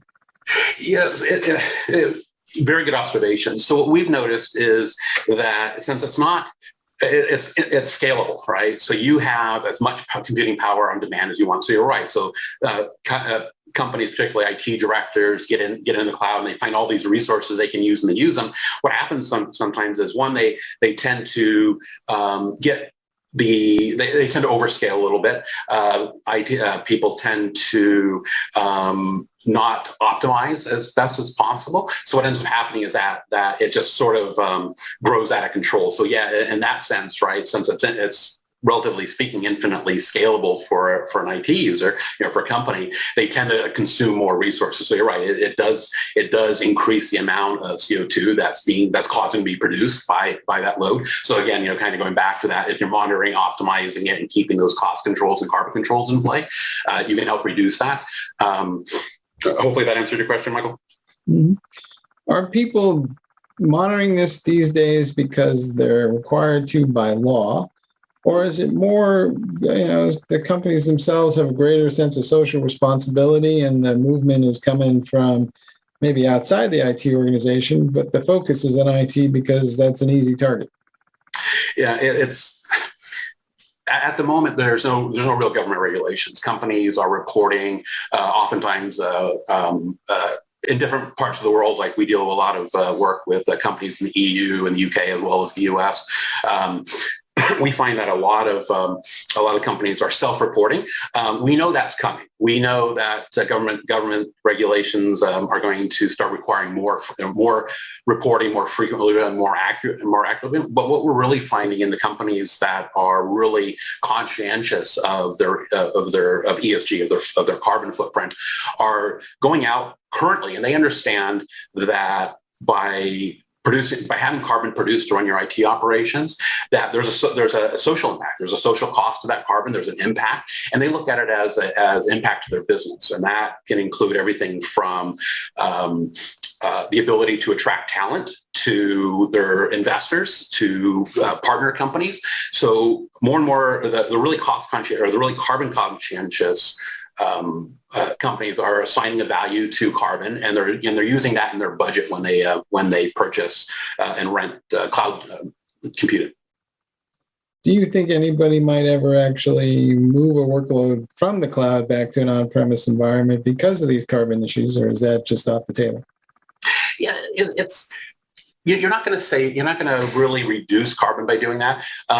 For other reasons, we see some companies moving certain parts of their IT operations back to an on-prem or a different managed service, but that's mostly around redundancy or latency issues, a couple of other things that come into play. But as far as moving back to a decentralized compute, we don't see that happening. The vast majority of companies are either moving to a cloud-first policy, or in a cloud-first policy, or very seriously into it. We have a couple clients that they're moving that apologies. Excuse me. They're moving very much forward with cloud-first. We don't see that changing. What's involved in actually setting this up? I mean, am I deploying agent software somewhere, or is there some way to kind of figure this out with a less intrusive approach, or how does it work? Good question. So we originally started off as a cost optimization, and one thing we wanted to avoid was that it was agents, right? So our particular product is agentless. What we do is we look at utilization rates. We look at, and this is information that you can get from Azure, from AWS, from those specific workloads. We consume that, and then we apply it to both a cost and a carbon. Then we take data that we get from various sources as to the carbon intensity of the electricity being provided to those data centers or regions, cloud regions, and then we apply that carbon value. So it's agentless. It's actually pretty easy to set up. So. All right. So at some point, it sounds like somebody's going to come around and start asking these questions, but maybe, are you seeing IT people being more proactive about this because, they kind of want to market themselves within their organizations as good citizens? It's good for their brand, good for their own personal image.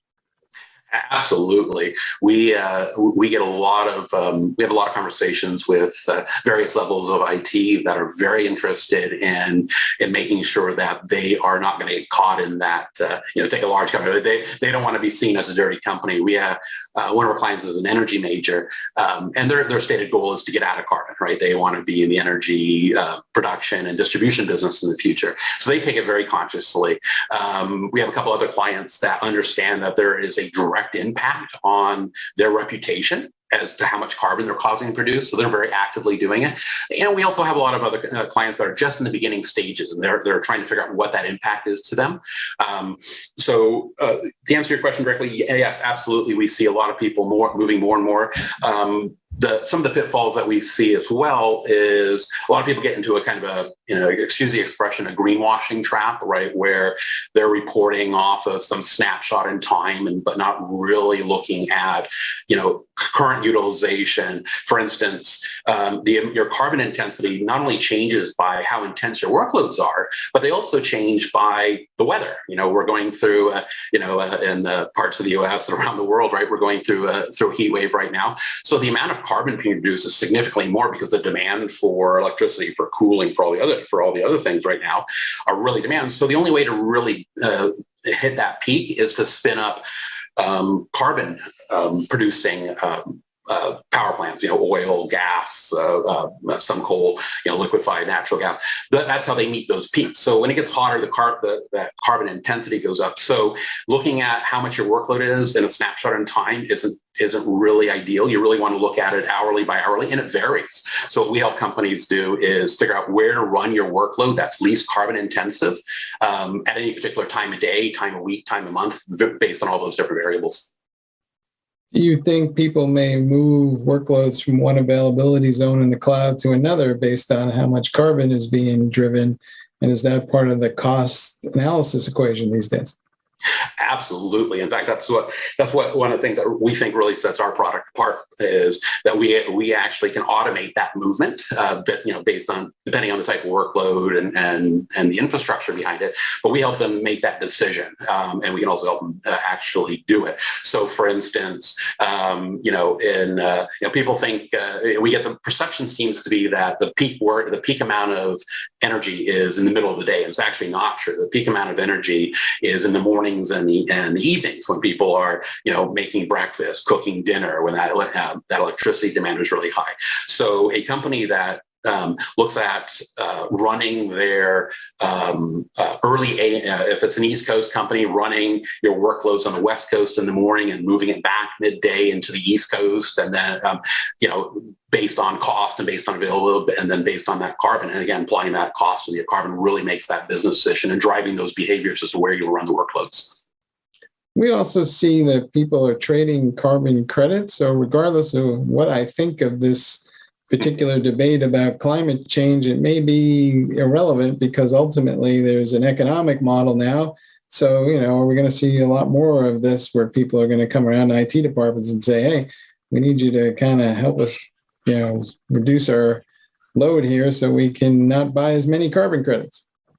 Yeah, carbon credits are an interesting thing. It's at the end of the day, there's X amount of carbon that's being produced on the energy grid, right? It doesn't matter who buys what credit. There's a certain amount of tons of carbon on any particular energy grid every day that gets, and who takes credit for that? Okay, somebody's at the end of the day has to take credit for that. The idea that the behavior we want to drive is what you're really alluding to. Is it doesn't matter how many carbon credits you buy or how much carbon offset you do. If we're still producing carbon, we're still putting carbon in the air. We want to reduce that, at least optimize as much as possible. IT accounts for 3 to 4% of global carbon emissions at the moment. We know studies have shown that by 2040, IT will require more energy than is being produced today. So how we provide that power and how we do it, ecologically sound with a minimal amount of carbon, and how we distribute that energy is really going to be key to the future of IT and being sustainable. All right, folks, you heard it here first. You're going to have to add some carbons to the metrics that you are tracking alongside everything else. I know it'd be hard, but we'll make it possible one way or another. Chris, thanks for being on the show. Michael, thank you very much. Very much enjoyed being on the show with you. All right, back to you guys in the studio.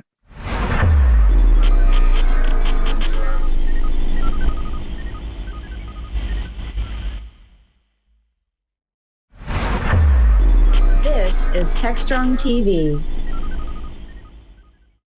Hey guys, thanks for the throw. We're here with Ruby Aranashvili, CEO for Psi.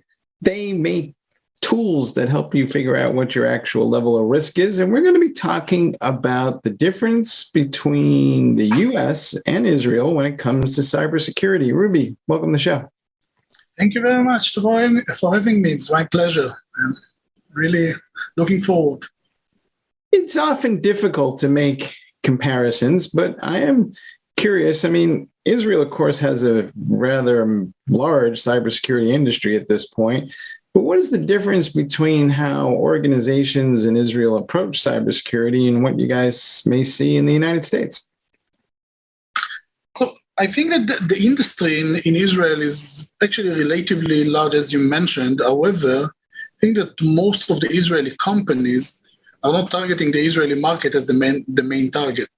So you see a lot of Israeli solutions, technologies are being sold to the US. So on the protection side, I think that the US maturity in general, or US organizations maturity, is something that is evolving very rapidly.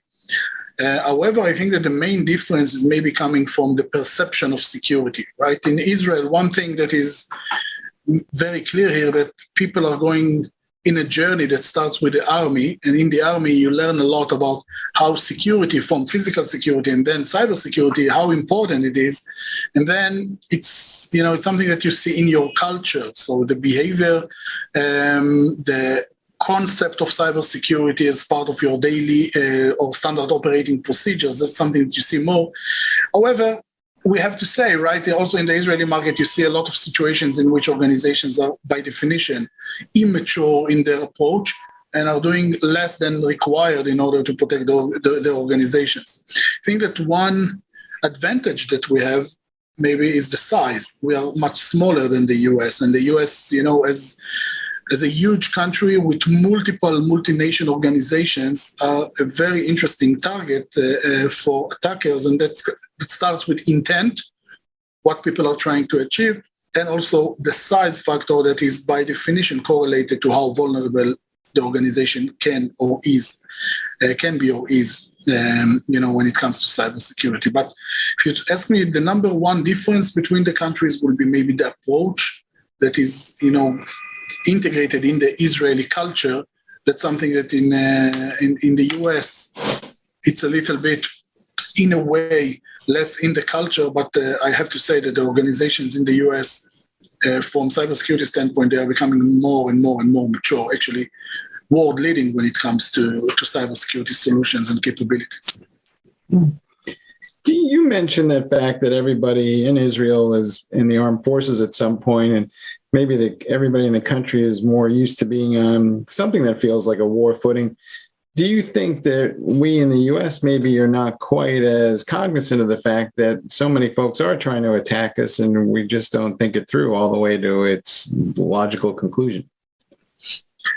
So I think that the awareness in the US is definitely high, but again, it's very hard, to be honest, right? It's very hard to protect organizations in the size and scale that you have in the US. Just to explain that for a second, the difference between being an offensive player, right, to be a defensive player is quite a significant difference, because as an attacker, you need to identify a single point or several points in which you can get access to the organization and, pave your way to the business critical assets. As a defender, you need to anticipate everything in order to make sure that there is no, let's say, mistake, gap, misconfiguration that you left out that will be then used against you. So it's really not a fair game. Now, I really think that the maturity level of the US is improving significantly. I really think that the awareness is there. We see that by our daily work, I have to say, right? We're working a lot with the US-based customers, and you see that the cybersecurity considerations are now part of the board discussion. That's something that you need to report to your board on a continuous basis. So definitely something that is there. From the federal perspective or federal government perspective, we see also changes. We see President Biden coming with different proposals on how to improve the connections between the government and the industry. So things are really progressing there. But again, the size, the magnitude of the organization, of the country, it's still something that is very hard to protect. So, when you compare it to Israel, in Israel, it's much easier. There's a lot of talk these days about maybe becoming more offensive in our defensive approach and maybe going after some folks. Are you starting to see more organizations, thinking about going after bad actors themselves, or is that just generally a bad idea? I think that there is a motion in the market. I hear a lot of buzz around let's be proactive and try to attack who is attacking us. I think that as an idea, it might be an interesting one. However, I think that the main problem that you have first is that in some cases it might be significantly problematic. Just as an example, let's assume that an attacker is compromising an asset in an organization that is a legitimate organization and attacking you from there. Now you're trying to attack back. You're going to attack an organization that is right, it's part of the process, but the organization is not your target. So trying to attack back might have consequences that are starting from, let's say, just disturbing other organizations and can come to, of course, illegal things that you are able to do to other organizations. So that's not that easy.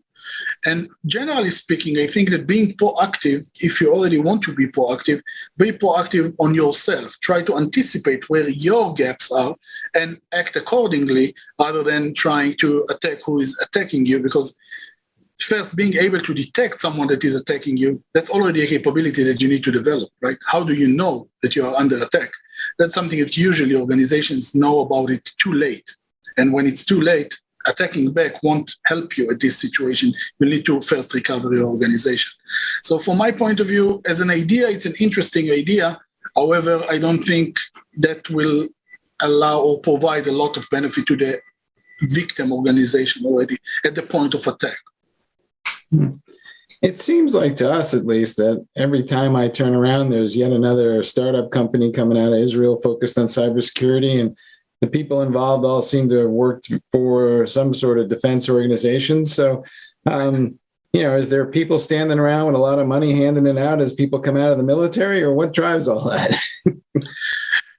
That's a very interesting topic, because I think that if we compare again the US to Israel, one of the things that I think that is a huge advantage in Israel, not only with the US, but in general in the world, is that Israel has talent manufacturing engine, right? And this is the Israeli army, the IDF. If you think about it, the technology units in Israel that are quite large technology units are recruiting thousands of people for every year. That means every year that they are coming into the army, they get training that is quite significant one.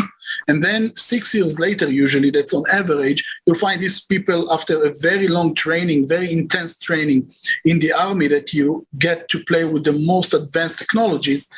You get out and then you have a decision point, right? You need to decide either I'm going to work in a corporate or in an organization that I really want to be there, or I'm going to be more innovative in a way and try to create my own thing, right? And that's something that you see quite a lot. So people are getting the innovation spirit in the army, because you are getting this kind of atmosphere around you, because you're continuously pushed to invent more, to do more in order to deal with the challenges that we have as a small country against multiple enemies around us. You have to be innovative in order to really make progress in the world and in the cybersecurity capabilities that we have. So when you finalize your army service and you have those talents out there, you have a very high percentage relatively that are going to their own journey. And yes, there are a lot of organizations here, VCs, private equities, that are standing with their money there and just trying to invest in everything that is coming out of the army. I can tell you that there are a lot of initiatives, and most of them are actually getting funding. That's interesting to see. One of the things we do hear about all the time is the shortage of cybersecurity expertise there is. And, maybe in Israel, it's not quite as dire as it is in other places, but at some point, should we be rethinking whether or not we as an organization want to enforce security, or should we just outsource that to somebody who's an expert in the space? And maybe we should rethink our entire approach. Yeah, I think that that's a question that we hear on a daily basis. What makes more sense? So I can tell you that the answer really depends on the organization itself, what stage the organization is in, right? So outsourcing is something that can work very well if the processes and procedures are aligned. For example, right, let's assume that you want to outsource your CISO. CISO is a service. That's something that we do as a company, and a lot of companies are doing out there. But then if the CISO is not involved in the daily procedures, right, in the daily operational capabilities and decision-making, then it won't be as efficient, right? So yes, that's something that can work in the given structure, but I think that the best structure that works today, and that's based on our experience, is the hybrid mode. So a lot of things you can outsource because you need really experts, and it will be very expensive to try and do that yourself. And, if those are things that you need to do periodically or even continuously, but then that requires really an expertise, that's one thing that you can outsource. But the overall process management, the capability itself, being able to report and measure yourself, that's something that we usually recommend to have in-house, because otherwise you have, and we see that quite a lot, unfortunately, self-governing organizations. So you're outsourcing everything, IT and security, to a third party. That's great, but then this is a self-governing body. And when you come to a situation that you have an incident, then people start to ask questions, and then they say, how can it be that we didn't have the relevant auditing, the relevant processes to monitor what happens there, the relevant capabilities in order to understand the cybersecurity maturity and so on and so forth. So my recommendation usually in this case would be have the relevant process owners, the capability owners in-house, and everything that requires a special capability you can outsource. That's the way that makes the most sense, right, from a large organization perspective. Small organizations, by the way, that's different because you can outsource a lot of what you do. That's easier because you're a small organization. But in large organization, it's very hard for that to work completely with outsourcing. All That's right. my personal point of view, of course. Some mix of both, perhaps. We also hear a lot about AI these days, and there's a lot of people who are skeptical, and there are others who are saying, this is the future of the world. What's your sense of where does AI fit in the cybersecurity landscape? What is the state of the art, and how good is it? So no doubt that AI and machine learning are very powerful tools that are being used and utilized in the industry quite a lot. The problem that I see is that with every tool that you have for defense, think about the same tool being used in the offense side, right? And as I said, this is not an even game to start with. And now you add those AI capabilities to the offensive players. For example, think about AI-based phishing campaigns in which you're collecting the data, creating the emails, for example, phishing emails in an industrial way that is based on AI. The hit rate that you'll get will be much higher, and then you are able to work in huge scale, which will be very hard to defend against, right? But then those capabilities are being used also on the defensive side. I can say that there is no doubt that the future of a lot of things that we do is based on machine learning and AI. However, with the progress that we make on the defensive side, we see that the offensive side is progressing faster, unfortunately.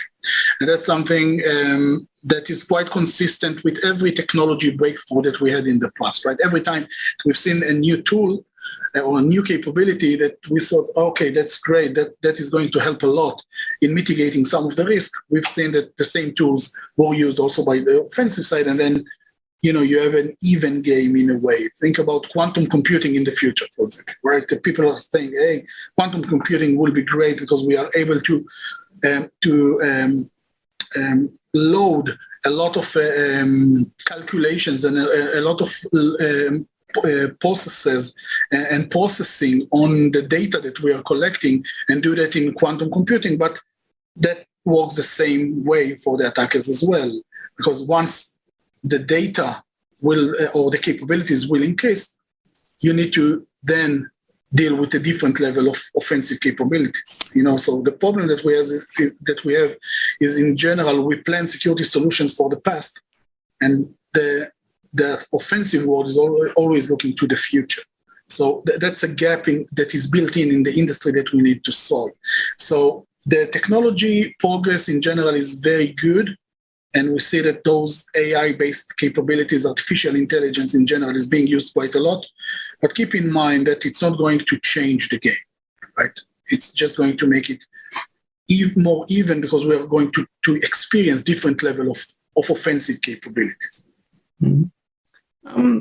What is the level of sophistication of the bad guys these days? I mean, we tend to flip out every time there's a new zero-day vulnerability and everybody runs around with their hair on fire. And yet, if I look at the breaches and the attacks, they are all still pretty much rudimentary stuff and stuff we've known about for more than a decade. So, are the bad guys laughing at us or what? That's a very good question. So, there is a huge difference from my point of view between a zero-day, which is maybe the foothold to the organization, to the full attack scenario that is then taking place. So as you just mentioned, right, if you analyze the most common mistakes, misconfigurations, gaps, vulnerabilities that we see exploited, you always find the same.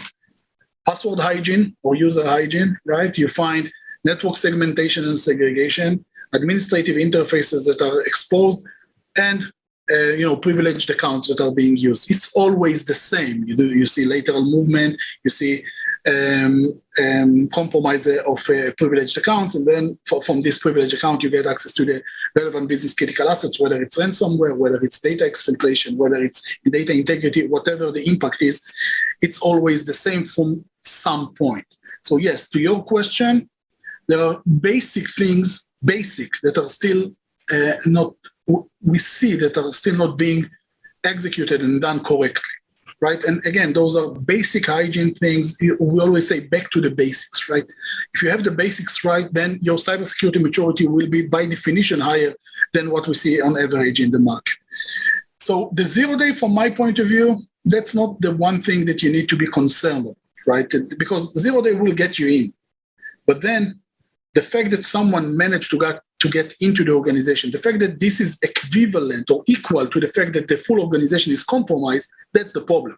Because just getting the foothold, if you're able to detect it, even if you are not aware of the vulnerability, because it's a 0 day, you don't know that it's there. But the fact that from this point, the attacker used the same account to do lateral movement, to execute their own tools, command and control channels, and a lot of things that you can identify. The fact that that's not identified or mitigated or prevented, that's the problem.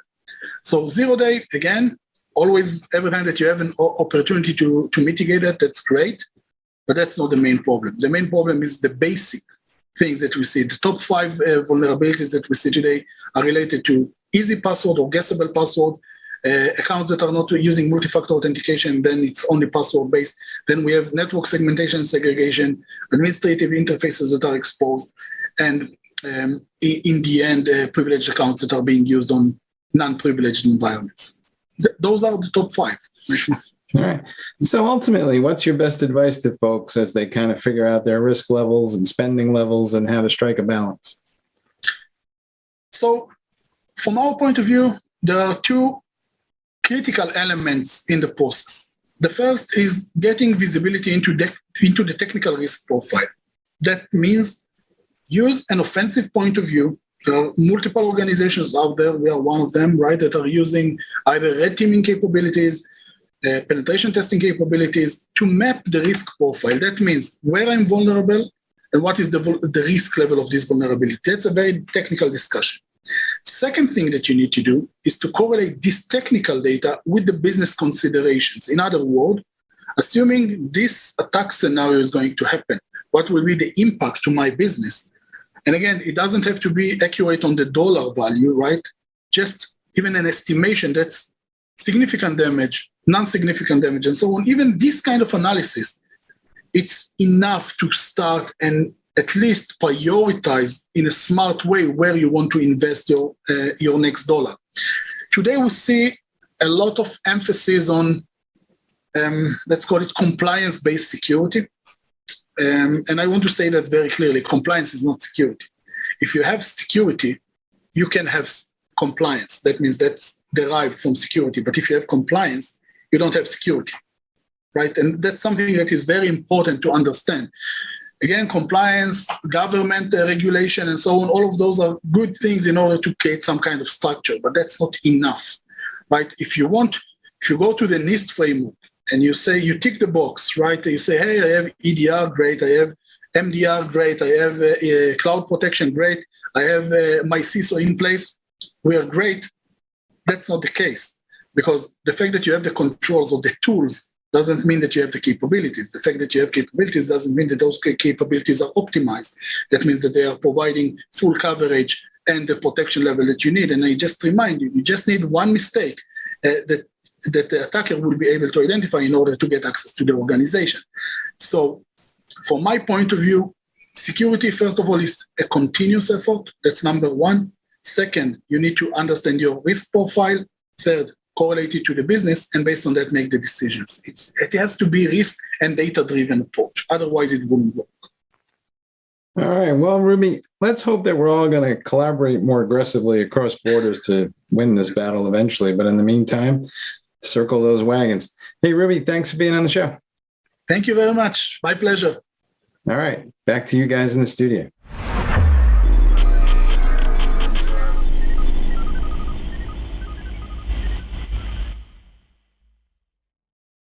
DevOps.com is the #1 online destination for DevOps education and community building.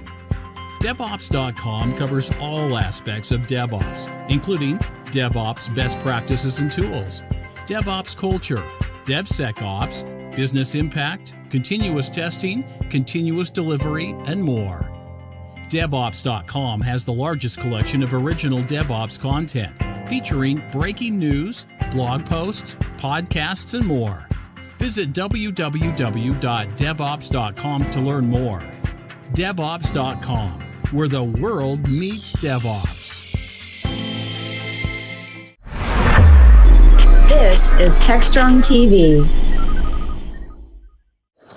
Hey everyone, welcome back here. We're live at RSA conference. It's the last day of the conference. It's Thursday. A little quiet right now. We're in between. Most people are up at their sessions or maybe on the crowded expo floor, which seems to go on forever. And I'll be honest, I didn't really walk it too much. I haven't been around that many people in 2 years, and though I had my mask on, I wasn't feeling real confident. But I am happy to be here doing our live broadcast from Broadcast Alley. My guest for this interview is a friend. He's appeared on Techstrong TV before, in person and live. It's Eden Plotnick from Apiro. Eden, hey man, welcome. Hey, Good to see you. Thank you for having me. Thank you. My pleasure. So Eden, let's start with this. Apiro joined the long list of very famous companies last year. Yeah. In being the winner of the RSA Sandbox Innovation Contest. And, you know, some of the other companies that have won that have gone on to great, great things. Now, last year was a little different. It wasn't in person. It was virtual was totally different. Right. You see here now, this is only half of what it was before COVID. Yeah. But you see here with 20,000 people. Is part of you saying, boy, I think I would have liked to have won it this year rather than last year? Or are you building on what you did last year? I think we had an amazing success and growth from last year. And I think we couldn't wait another year for this growth. So we were 20 people at the company. Now we are 90. We had small amount of customers. Now we triple even more the number of customers. Our growth, we grew the business in 398% from last year. And I think it was an amazing opportunity for us. And now they gave us the honor to go on stage. So I presented, I presented on stage. Bravo. And it was, you know, to see the people, to feel the energy, it's something else. But I'm so happy that we won. Absolutely. And now and you almost got a little bit of the best of both. Yes, right? Because you were acknowledged for last year and you had this year building it. And that's really good, man. Exactly. Good for you. So, you know what? And I apologize.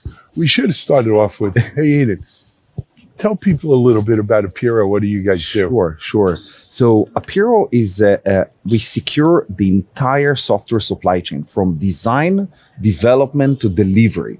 What we're basically doing in Apiro, we help security teams and developers proactively remediate their most critical risks before delivering to the cloud. Okay, so we analyze the code, we build an application attack surface view, and we visualize the application components and which component is interacting with which component. Then we enrich with context from the cloud infrastructure to do a deep risk assessment and closing the remediation loop. So we know that you are the owner of this specific risk. We will provide you all the remediation actions across your development tools and help you reduce the MTTR, the mean time to remediation, by 90%. Great. And that's This is Apiro. I mean, it's good. And, you know, look, mean time to remediation, it's a number we hear thrown around a lot. but not to be trivialized. It's a, you know, I'll give you for instance. Back in 2005, company I had co-founded, we had made a vulnerability assessment tool, scanner and workflow for remediation. We went to, at the time it wasn't called Citi, it was called Citibank. Yeah. I went to Citibank and they had 3 global CIOs. Met with one of them who was in charge of their vulnerability system. This was back when Microsoft's doing Patch Tuesdays and all that, absolutely. right? And we'd ask them, how long does it take from the time you discover the vulnerability, right? And it was 120 to 180 days. I would say that... Don't bother. That's what I say. I thought that you will say that he didn't have the ability to measure how much time they it would takes. measure because they had a separate team that rolled out patches. And so they measured. It was 120 to 180 days. Crazy. 6 months. It's crazy. And you know what? In cloud native applications, because the risk is distributed across the code, across the cloud infrastructure, across open source infrastructure as code, then they cannot even measure how much time it takes to remediate the risk. Absolutely. And this is a huge problem for development teams and security teams today, and you need to bridge the gap between them. Okay. Absolutely. So let us back up now. Though. Yeah. One of the things I'm hearing from companies out here is, cloud native is great, but how much of our infrastructure is actually cloud native? And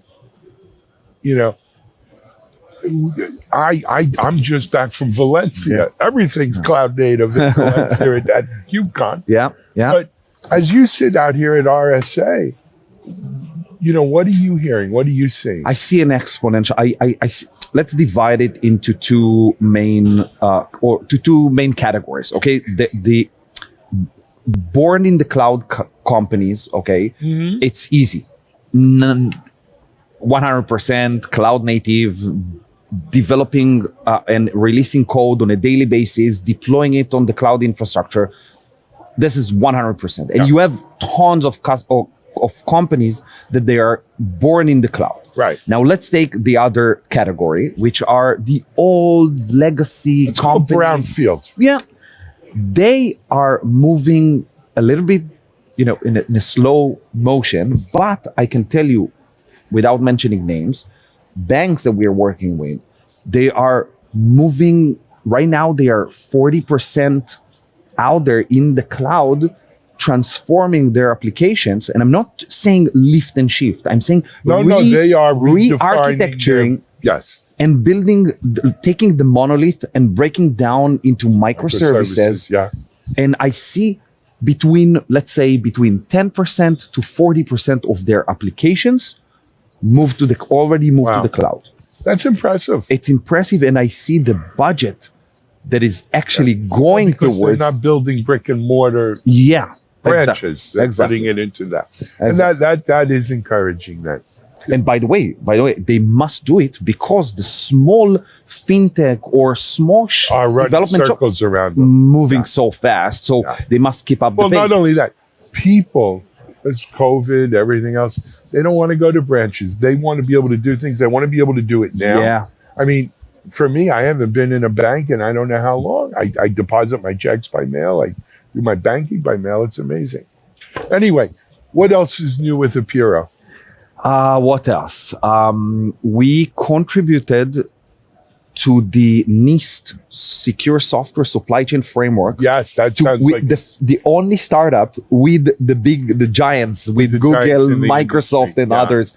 It was an amazing experience to work with NIST and shape how security goes into the software supply chain and to the development lifecycle. This is one.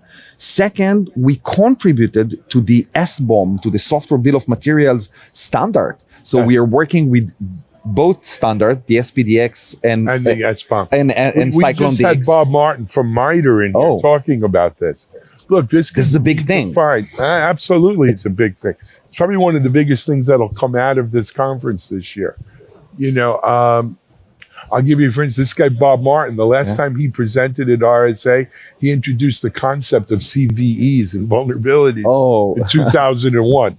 So now doing this with supply chain, I'm looking forward. Well, we'll see. Yeah. You know. I think SBOM will be a standard where I'm buying from you something. I want to understand how did you build it, how you are securing it, and all these things. SBOM will become much more broader than just list of dependencies, and this is what we're doing today. Only if the MITREs and this of the world standardize it, because otherwise people are going to be afraid to give you their recipe list.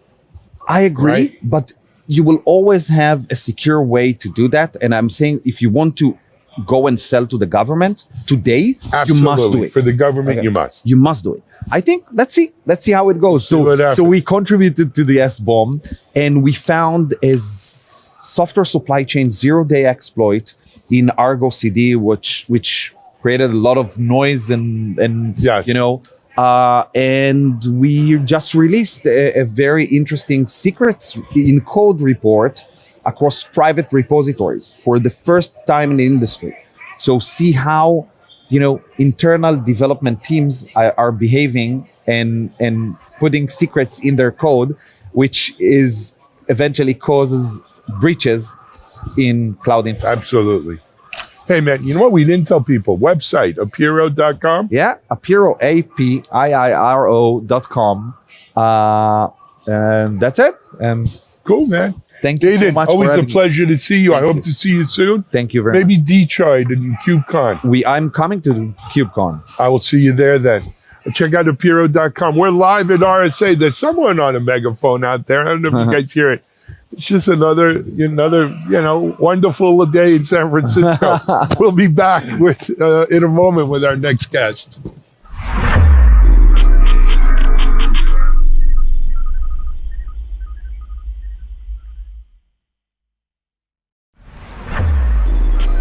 This is Digital Anarchist.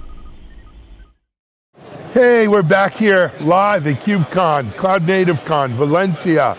We are in Hall 1. Traffic is picking up again. I guess sessions might have just ended. It is a lot of buzz, a lot of people out here. We're happy to be here.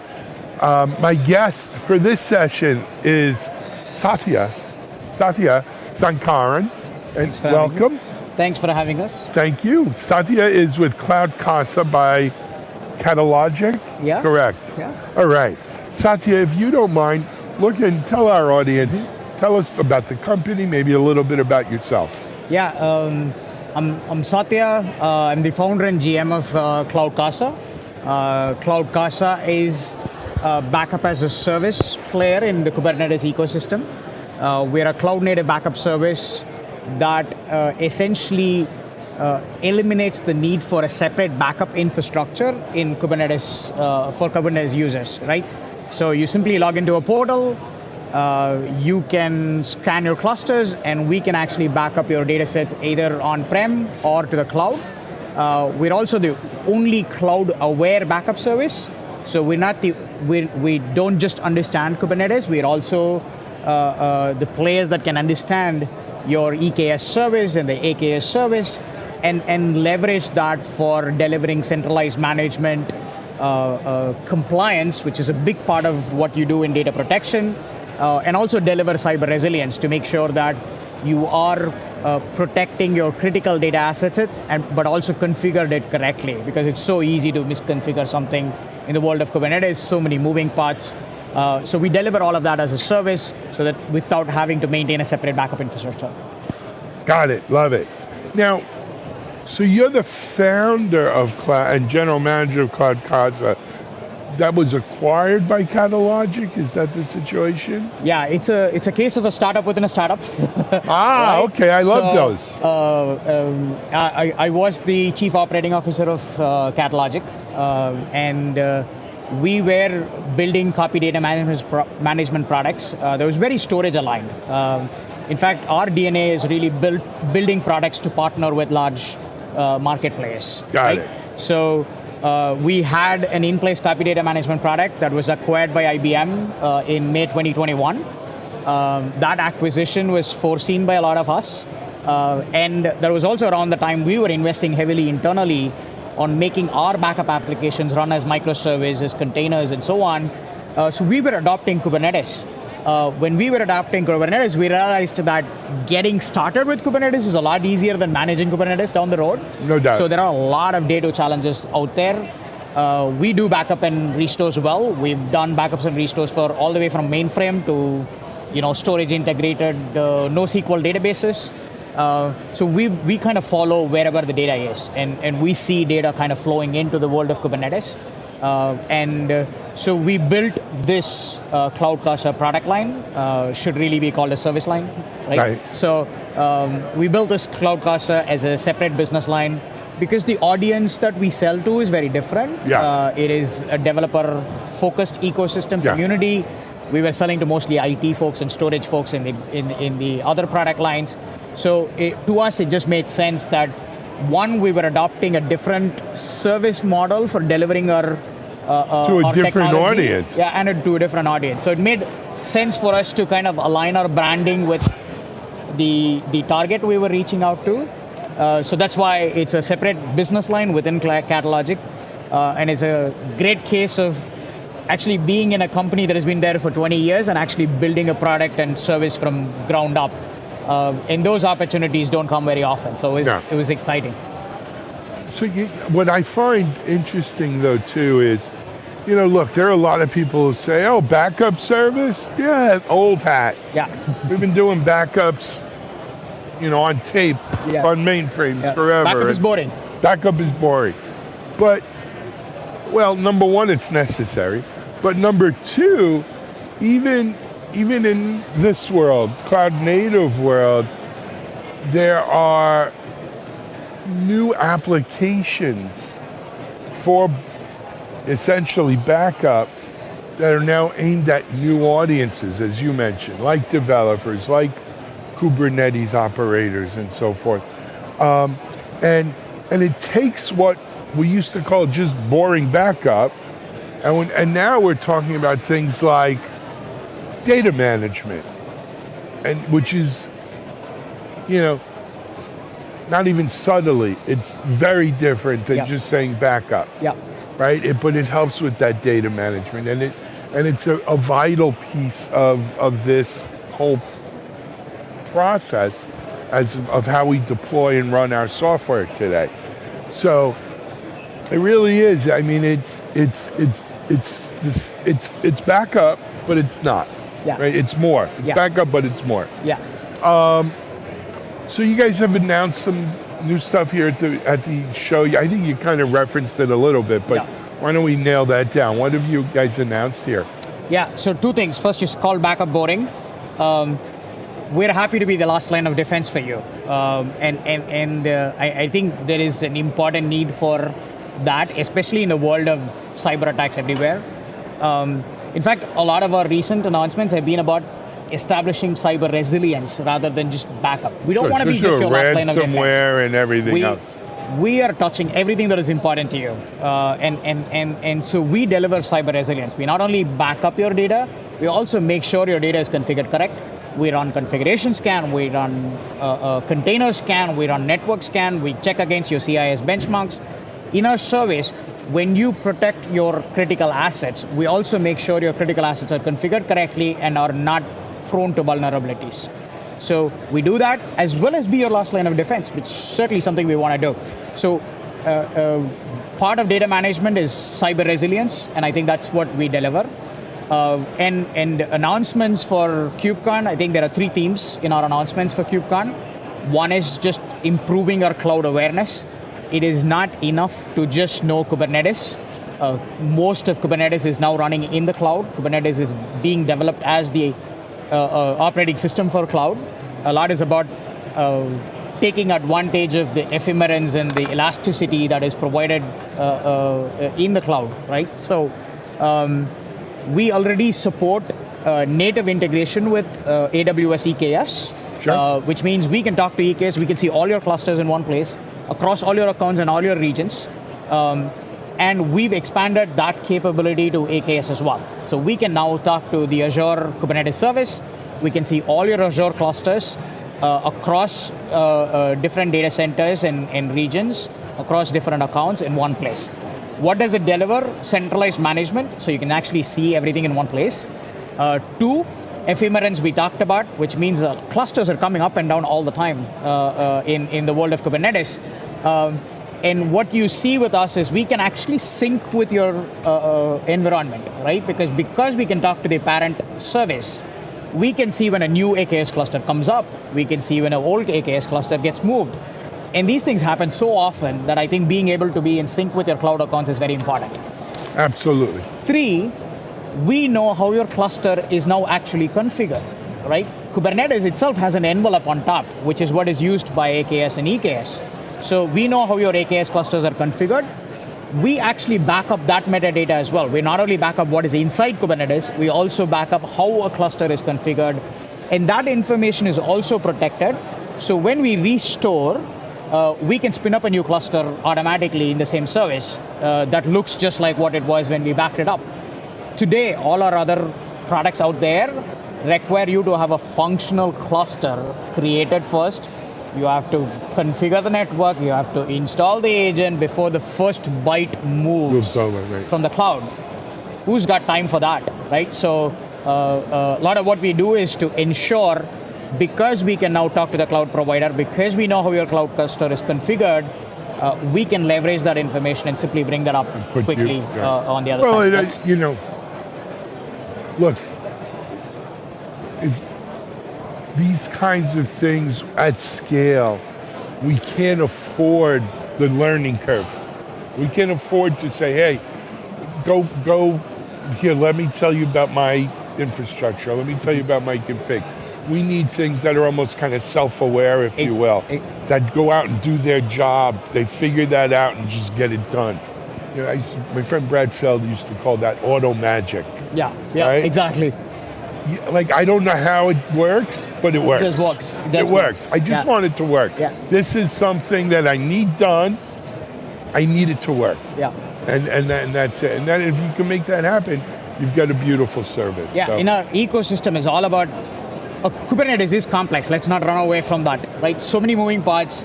There's no denying. Yeah, no denying that. So I think part of what our ecosystem players like us need to do is really make that technology more accessible. Because that's what's going to make it happen. Yeah, like you mentioned, I don't know how it works, but it just works. And I think that's the state we want it to go to. That's what I want. Yeah. Exactly. Yeah. Hey, man, I want to thank you for joining us. We didn't mention, where do people get more information? Yeah, just go to cloudcasa.io. Cloudcasa.io. Yeah. CLOUDCASA.io. Yeah, it's your smart home and cloud. I love it, man. Thank you. Thank you very much. Hey, we're going to take a break here in Valencia. We'll be back in a moment with more great interviews and information. It's a great event. We'll see you soon.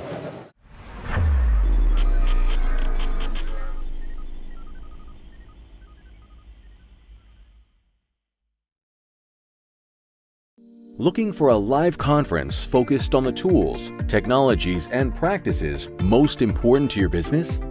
Innotech conferences are live one-day business and technology conferences highlighting the latest in trends for IT leaders, developers, and IT professionals. Each event combines education, innovation, peer-to-peer networking, and the latest technology and business solutions for a diverse IT-focused audience. Innotech conferences occur throughout the year in strategic regional locations, bringing together technology professionals from various industries to learn about the solutions, practices, and tools impacting their day-to-day work and gain insight into what's to come.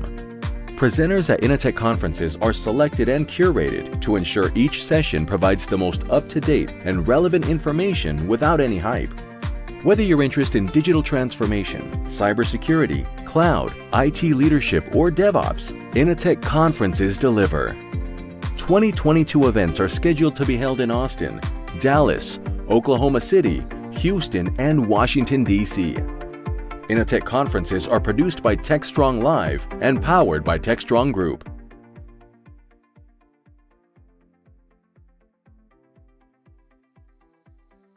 Hi again, everyone. I hope you all enjoyed today's episode of Techstrong TV.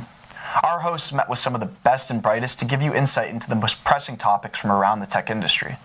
From RSA to KubeCon Cloud NativeCon to View with Vizard, today's show is filled with incredible content. We'll be back again on Monday, so please join us for that. Once again, thanks for watching and have a great weekend. As always, stay strong, tech strong.